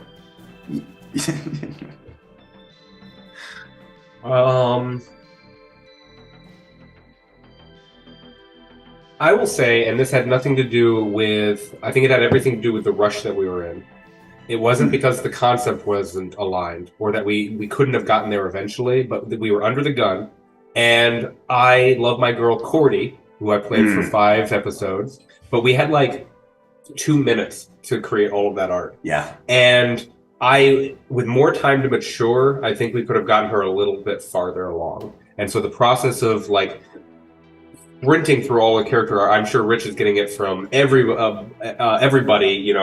Here's my packet. Here's my packet. Here's my packet. Here's what we're gonna do. Here's what we're gonna do. It was all a mad dash, and so being under pressure created a stress that didn't result in my preferred process, and B, the art looks good. I think we could have done 200 times better. So I wanted to real quick jump in before we go any farther, because that is exactly what I wanted to comment on, is that when I bring up this question, this is to highlight the failures on our end, not the failures of the artist, because we are the ones dictating what we want. And I think a lot of the process that we find unenjoyable, or the end result is not what we wanted, it can be traced back to failings from us. You know, the player, us miscommunicating to Rich, us not having enough time to communicate to the artist. So this is very strictly not the artist's fault. I agree. I would go farther than that and say the responsibility feels entirely on my shoulders for having not had a clearer vision going into the process. Totally. This is true with design, art, building anything really. But if you don't have a clear vision before you actually start doing the thing, it's going to be so much more expensive, not just in terms of costs like dollars and cents, but in terms of the emotional process that it takes to get through that. And yes, I failed to mention this for chat. Cordy was the original Bitsy Voices character for, I think we did like 4 or 5 episodes, and then all of a sudden there was a pandemic. And so we stopped streaming, took a brief hiatus, and then they came back with Stradandia. And I was going to play a druid circle of spores, had her own little tiny bottle. I still have the bottle over here. I had a bottle with a little mushroom in it, wore a mushroom hat. Like, there was a lot to like about that character. But I didn't do it justice going through the art process. Sure. That's what I didn't like most. Can I speak to that? Yeah, please. So just to sort of set the scene, right? About why, and again, to layer on to your earlier point of like 100%, every single regret or like, oh, I wish that was different. I don't have a single regret about any of the artist's decisions or quality, right? No. Every regret is my own fault, right? And so it's totally on us where we failed. Just wanted to sort of layer that on, and I'm in full agreement there. Agreed. Totally agreed. To Derek's point about Ghost of Saltmarsh, almost no one's seen it. There's 5 episodes. It's on our Patreon. I think maybe 2 people have watched it ever. I don't even know if that many people have watched it. Nobody's seen it. It was a 4-person party. Nikki DM'd it. But just to go to show how accelerated this timeline was for getting the art done, we played Prime on a Wednesday night. On Thursday, we learned that we couldn't play Prime for the foreseeable future. So then that night, we started to scramble and figure out what the fuck are we going to do. On Friday night, we decided, you know what, we're doing Ghost of Saltmarsh. What characters can we shit out in fucking 5 seconds? And I think we tried to have character art by the next Wednesday. Yes. So I think we had the packets and they were sent either Friday night or Saturday. Yeah. So that's how quickly we got those 4 packets together. Yeah. We aligned on the characters. That's where Jericho first made his appearance. Andy played a samurai. I love Jericho's original art. And it's not canon, but I love that piece still.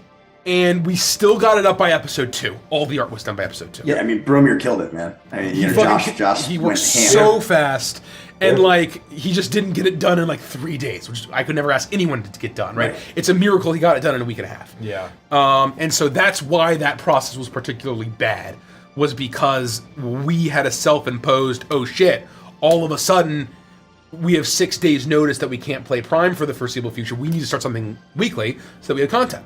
And our feet were held to the fire. Yes. So, and then after that, we learned that we couldn't even meet at the table. So it had nothing to do with COVID, right? Like that's the crazy thing, is that we couldn't play Prime, totally unrelated to COVID. And then like 3 weeks later, it's like, or 2 weeks later, we couldn't even meet at the table anymore. So it just sort of like, you know. I'm actually glad that happened. Obviously, the whole global pandemic sucks, and it fucking ruined everything and stole like 2 or 3 years from us, obviously. But I am so glad that Ghost of Saltmarsh did not become a full thing, so I could actually have Jericho in a campaign where he fit. Yeah. Very selfishly. It all worked out for the best. Very greedily. And there'd be no Bitsy. I wouldn't have done that if we were 20, 30, 40 episodes into a totally different campaign with her. I agree. So, the characters in Saltmarsh are very one-dimensional and could have been so much more. Yeah, I hope someday I can take Kaio off the shelf again, and we've done a lot of thought work into Kaio and Poros, and we did a lot of thought work because we thought maybe that was coming back first, and there's still a lot of work to be done for Kaio. I don't even know if his name will be Kaio anymore if that ever happens again, but I hope that someday that character will sit on the shelf until he's ready, and maybe I'll get another try. I had one more question. It's because I think that this one is kind of broad, and maybe you can give us a few examples, and we can talk about this for a bit. We'll do this last question. We'll see how long it takes us. We'll see if there's any more questions from people in chat, and then we can do some final thoughts and see kind of where we're at. We naturally have to, and personally speaking for myself, want to put a lot of trust in Rich.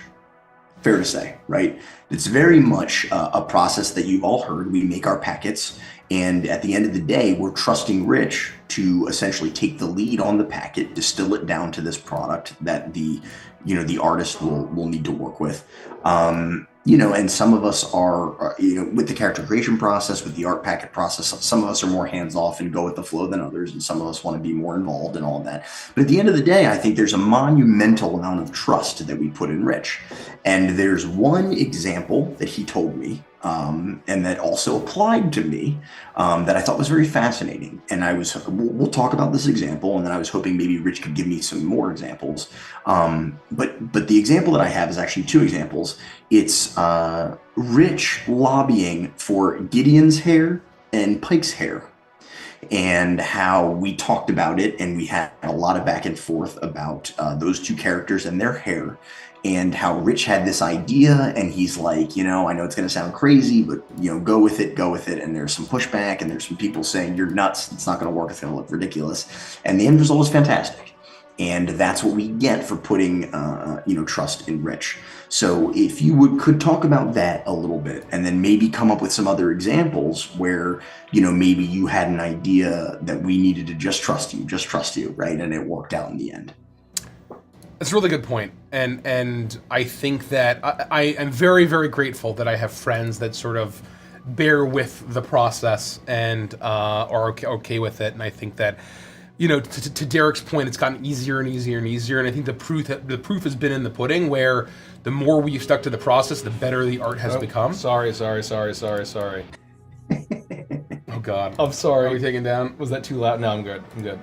And yeah, there have been a good handful of times where I'm like, guys, this is gonna sound fucking nuts. I just had this idea. I can see it in my mind's eye. I can't really articulate it very well. Just trust me on this one. Just trust the process. Just trust me. Let's fucking try it. And yes, Gideon's hair is a very good example. I have no idea what the fuck you're talking about. Really? Jesse, yeah. Because you were telling me it was crazy too. Yeah, you were one of the people that were like, so I had this idea of like, okay, what does a fire Genasi's hair look like? Oh! And I'm like, I don't just want it to be this constant Hades like flame flicker. It was a little, I felt like it was a little, not cliche, a little overdone. And I wanted something that better evoked Gideon's theme. There it is again. Take a shot. And what is the theme of Gideon's character? A, his name is fucking Gideon Cole. B, why is his name Gideon Cole? A, he's a fire genasi, but also the whole train angle, right? And trains are coal fire. They are coal powered. And so with the color palette of Gideon, even from the get-go, steam powered, coal is the fuel. Before we even got to the specifics, I knew that I wanted his skin to match an Afridi, and I knew that I wanted his general, like, everything else Genasi about him, really just his hair, to evoke glowing coals, glowing embers, where it's not this hot fire that's just on all the time. And so I had this idea of like having it be sort of charcoal with like glowing ember kind of weaved throughout, right? Almost like if you were to animate it, you could animate like some of the roots and bits of the hair kind of glowing like, the end of a campfire, where it's like mostly bits of like dark black, but then there's still some of that glowing ember. To also sort of nail on that train theme. And I think everybody in our group chat was like, I don't know, what the fuck is that gonna look like? That's fucking crazy. That's stupid. To be fair, it was an excellent artist like Salt Mini that pulled it off. Yes. I think it would have been, and Pike's hair on paper, it's like, that'd be crazy for people to pull off. Good luck, fan artists. Well, only I the said the patrons have same seen thing. Pike's hair. I said the same thing when he suggested it for Pike. I was like, I gotta be honest with you, dude. And look, I try to be the most easygoing person when it comes to this process. I like, that's my goal when we do this. And even I was like, not so sure about this, Rich. And you were like, trust me, and you told me the Gideon story, and that's why I wanted to bring it up. Yeah, I missed that. And so when it came, and it's just in general with Rhett and Pike. I'm gonna pull back the veil just a little bit because I think I need to. With Pike, he is a solar elf, which is a race that we are sort of designing ourselves. It's an Avantris original race. Stay tuned. Rhett is an ether dwarf, also an original race, and I very, very, very much did not want them to just look like an elf in space and a dwarf in space. Right. I didn't want him with a big red beard, with dwarfy looking skin, or elfy. I wanted them to feel like, holy shit, that dude's from space, right? This guy lives in space. Space bacon. And so Space inflation. how one of the ways that I wanted to communicate that with the solar elf with Pike was, for those that haven't seen it, right? He sort of has this big wavy hair, almost like it's sort of floating in ethereal space, right? But it also has this crazy like synthwave gradient. Yeah. Right? And it'll make sense for lore reasons, and I don't want to get too much into all of that. But it was just an idea that I had of like, I don't just want to give him pink hair. I just don't want to give him purple hair. I don't want to give him orange hair. I don't just want to like pick a color and say this is what his hair looks like. It needed to look more spacey than that, right? It needed to look more out there and almost alien, right? And so I had the idea, and I get these ideas because I go through all of this art. I'm just spending hours doing research and sort of trying to find things that work. And so I got the idea. And I really had to sell it, but I'm very gracious that you let me at least try it. And of course. Dr. Cad just fucking nailed it. I mean, I don't think I've ever said no. No, you didn't. You never said no, but it was like, let's think about this. Hold on. No, let's it was take a very step much back and like talk. it was very much like I got to tell you why that makes me nervous, right? Yes. And we talked it out, and it was fine. And so, if you haven't seen him, it's very much like, I want Pike's hair to look like a synthwave sunset, right? Yeah. He's a solar elf, and I want it to look like this cosmic radiant sun, and not just John Q fire, right? Like, it shouldn't look fiery. Johnny Blaze. It should look like this ethereal, radiant, synthwavy sun. And she nailed it. She fucking knocked it out of the park. Do you have any other examples where it required a monumental effort on your end to get people to trust you, or just other instances where you had a hunch and it paid off, or maybe even an instance where somebody changed your mind for the better? Well, I think the first story I can tell, and why I want to give kudos to Derek about the process just becoming easier, and we all are getting more and more aligned on things. Where we, like, Lethica was really the first time where Mike and Derek had done a lot of the work on Lethica, and I've told the story a little, or someone's told the story before, where they had been, going down this path of Death Cleric with necrosis and zombies and all this shit, right?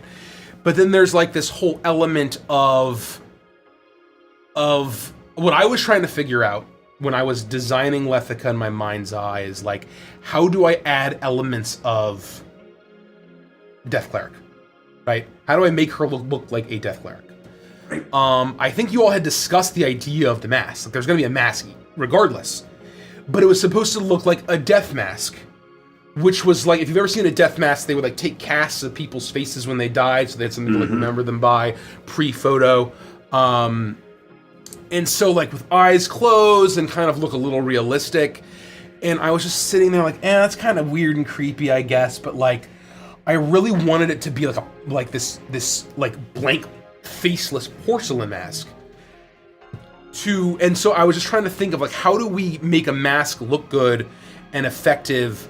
And there's this dark night goddess, and that's where sort of then I had the idea of what if she was a trickery domain cleric, And I had to go to Derek. I'm like, hey, brother, like, I have this crazy fucking idea, but I really think it would unlock her design if we made her a Trickery Domain Cleric. And Derek came around and was like, you know what, you're totally right.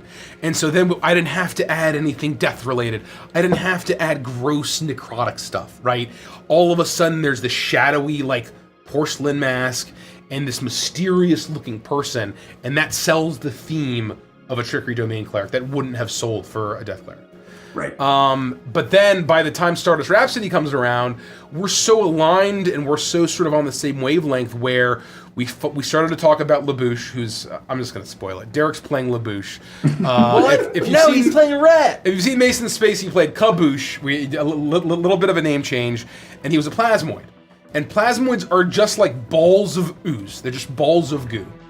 And there was one night after a session where we're outside, we're chatting in our sort of post-session decompression chat, Like big amoebas.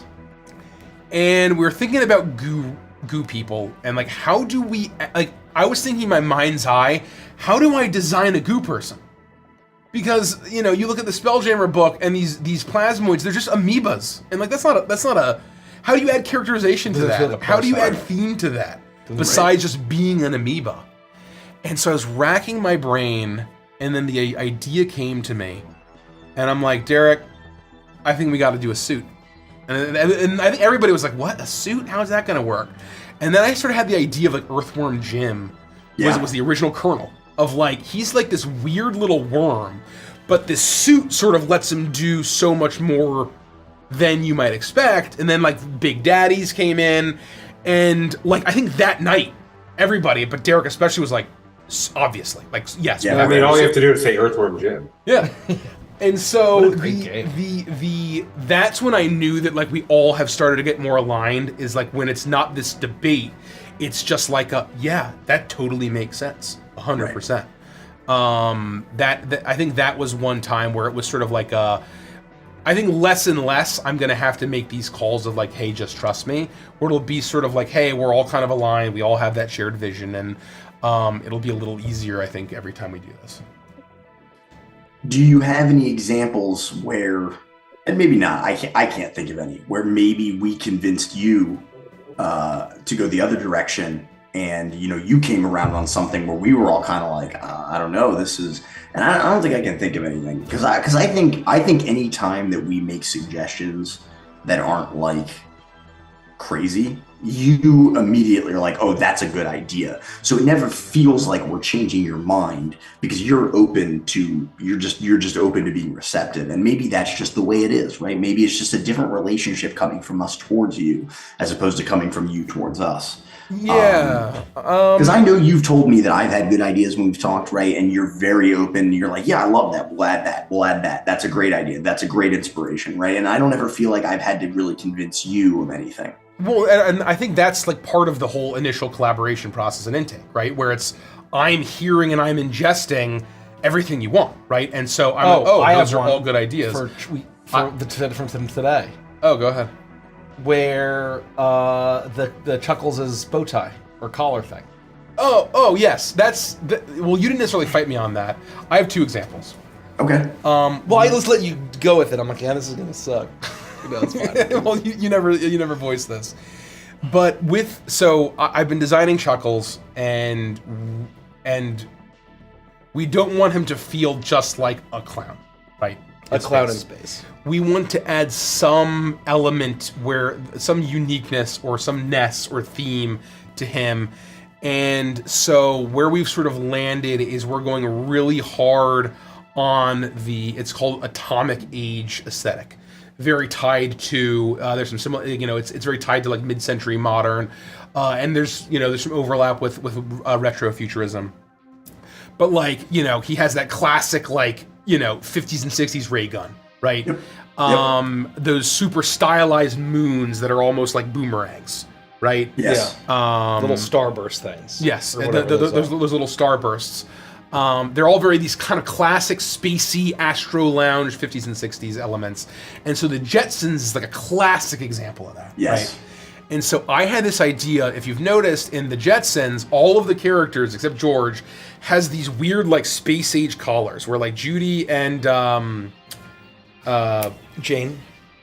Jane have Jane, these like his triangle wife. collars, and Elroy and his boss have like these circular collars. Who we now know is named Cosmo G. Spacely and not Cogsworth. Yes, that's Yep, true. Yep. That's true. Mr. Space. And so I'm like, you know what? That could add a lot of fun Atomic Age style retro future flavor by giving him one of these collars. And we got the sketch back, and it just didn't work. And you know, Mike's like, I fucking hate it, and I'm like, yeah, you're right. I hate it too, right? And again, That's fair. and so like we axed it, and so the next round of feedback, it won't be there. But sometimes you try stuff and it doesn't work. Yeah. I'm trying to think of examples where I got surprised by, like, in the creation process before we even sent it to the artist. What was Icebound? I'm trying to think. Who's in Icebound? Give me some characters from Icebound. Scrim. Grim, Taishen, Barnabas, Yornir. Queenie, Yornir. I was really sort of solid on all those. You know, here's a good example, is Gricko. Where Gricko went down a lot of cul-de-sacs when we were designing him. And I just couldn't latch on to his central theme. That Griggo was tough. It felt a little all over the place to me. And so originally we had the idea, when we first, like, when everything sort of Tetrised and said, oh my god, we're all members of this carnival, we all have this shared backstory, it's perfect. Gricko's aesthetic was originally going to be very focused on, like, your classic circus monkey. Yes. So, like, a little fez, or some sort of little hat, a little vest, no pants, or, you know, something that just feels like all Donald of those Duck. kind of turn of the century, like 1910s to 30s, like circus monkey organ grinder, right, style. That felt like a very strong theme that we could lean on and design to. But then there's this whole, like, monster aspect that we couldn't reckon. And we're like, well, how do we design that in? Well, what if it's like half circus monkey, half Crocodile Dundee, or slash Steve Irwin? And I'm just like, what the fuck? How are we gonna do that? And so I'm making the packet, and literally the first shot at Gricko, it was me trying to combine a circus monkey. No. We'd already scrapped it. No, there were still elements of it. Oh, was there? Yes, yeah, Oh. 100% there were. Jeez. And because you couldn't be all Crocodile Dundee, that would look fucking ridiculous, Yeah. right? So he's gonna have this big, like, broad hat with teeth around it, maybe, but we weren't sure. And so we just threw all this shit in this packet because I really didn't know who he was. You just gave up. I had sort of given up. gave up. I couldn't figure out the theme. I couldn't find the fucking theme. We get the first sketch back, and I had to apologize. I'm like, I'm so sorry. This is so far off from anything that I ever wanted. Like, can we start from the drawing board? And, like, I'll pay you for this sketch. Here, I'm going to pay you for a new character now, right? Yep. Let's make new Gricko 2.0. And so that's what we did. And so I had to sit down and, like, we sort of then we decided, you know what? He's vaguely like Monster Hunter / like you know, Monster Hunter the game, but also like Dragon Tamer / like Monster Tamer. There's some games that, like, once we sort of nailed in on that specific column, then it all came together of like, okay, like leathers, furs, feathers, simple, like, you know, Scales. Yeah, scales. Then it kind of came together. Was okay, I can kind of see who this character is now, and it came to light where I that was one where I was sort of, you surprised me where your insistence on keeping the Monster Hunter vibe surprised me and actually works better than anything from our previous attempts. Right. Yeah. Well, I gotta say, I am extremely happy with how this topic played out. I was worried that we'd rip through this pretty quick. You know, and I know we did some crooked moon shilling. Well, I also didn't want to force our poor producer to talk all night because, you know, you're busy doing a million other things too. But I think that all this has been amazingly insightful, and I know that people are curious about the inner workings of Avantris, and I think this is one of those things that we never talk about. We never have talked about it to this Behind the level of scenes depth stuff, before. folks. So, I'm really appreciative of you guys being good sports, of Derek and Mike, taking a back seat on this one a little bit, especially since I usually harass our DMs a lot more than Rich, so I wanted to flip the script a little bit. And I just really appreciate it. And I think that all of your answers have been absolutely fantastic. I hope that everybody watching at home was able to take some stuff away from it.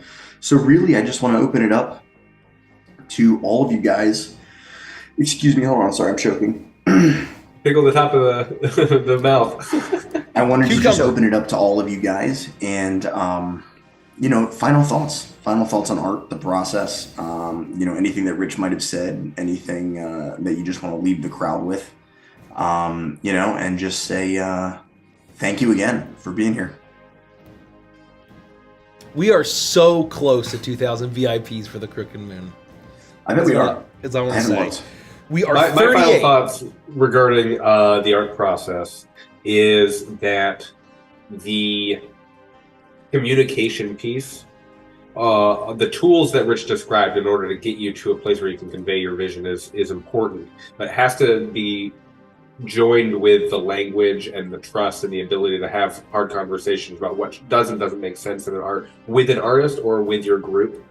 And we're able to do that now, and I'm so excited that we actually put in all the reps with our character art for the party, because I believe it's benefiting Crooked Moon tremendously for us to always be able to jump into the deep end of the pool and go, this, not this is great, let's tweak that, let's do that. The art that we've been putting together and commissioning is just top shelf. I'm so excited.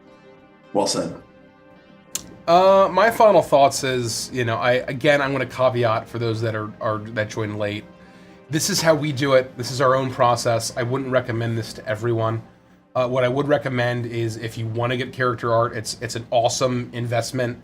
We always were huge believers in paying artists, and good character art, costs money, and artist talents are very, very valuable. Agreed. And so, Entirely agree. it is an investment, right? But even before we were really like streaming hardcore, it was just sort of a fun hobby thing that I wanted to invest in and use some of my disposable income just to see what Rodek looked like. And that was the first bit of art that we ever had done.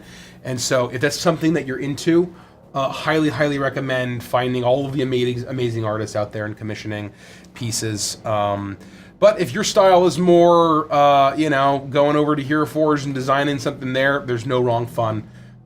This is just sort of how we do it. So support your artists, and I got to thank my friends for being so gracious and developing this process with me. It's not just me.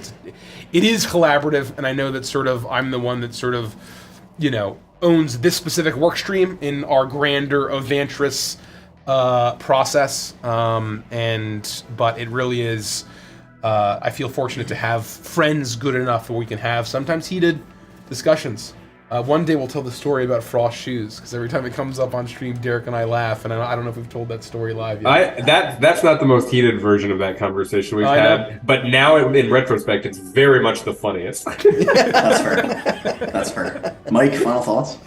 I would just echo all that, right? Yeah, I mean, it's we take art very seriously here at Legends of Avantris. It's like 80% of our budget. Yeah, it's 80% of our budget for the Crooked Moon. I think that, when I look at our art cost sheet, and I think about everything that I want to get commissioned and contracted, I sweat a little bit, but it's worth it. And I guess what I'll say is I am so grateful that we have been lucky enough to work with so many absurdly talented artists to help bring what's in our head, the abstract in our head, to concrete in real life.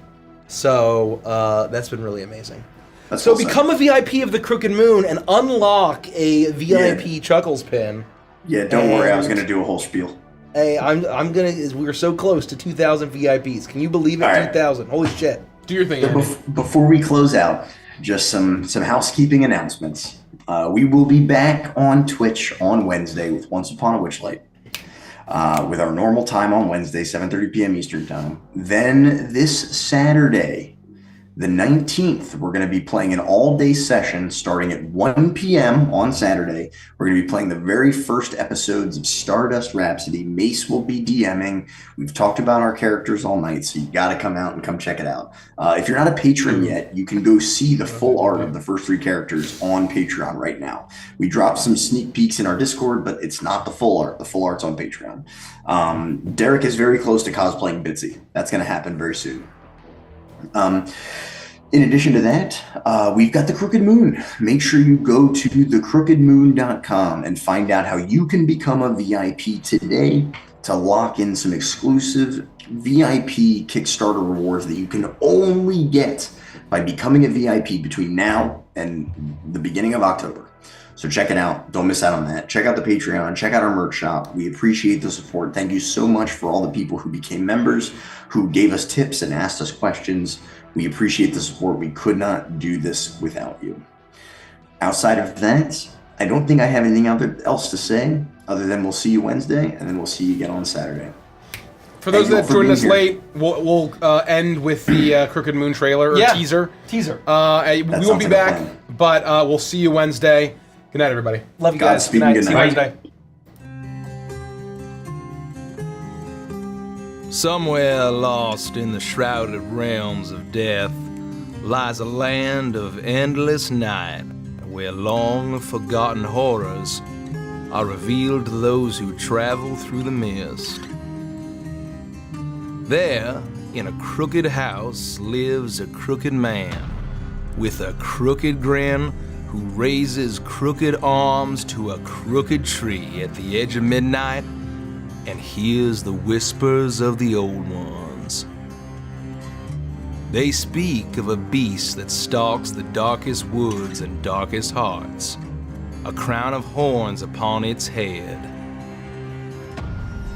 If you lose your way and feel a warm breath that chills you to the bone, run. Follow the songs of harvest time, and before long you'll find revelry in the dancing shadows of blazing wicker. No matter your story, these lonesome misty rails will deliver you to where the hallowed cannot save you. Now's the time to brave the dark wood, beware the witching hour, and weave your own dreadful folktale underneath the crooked moon.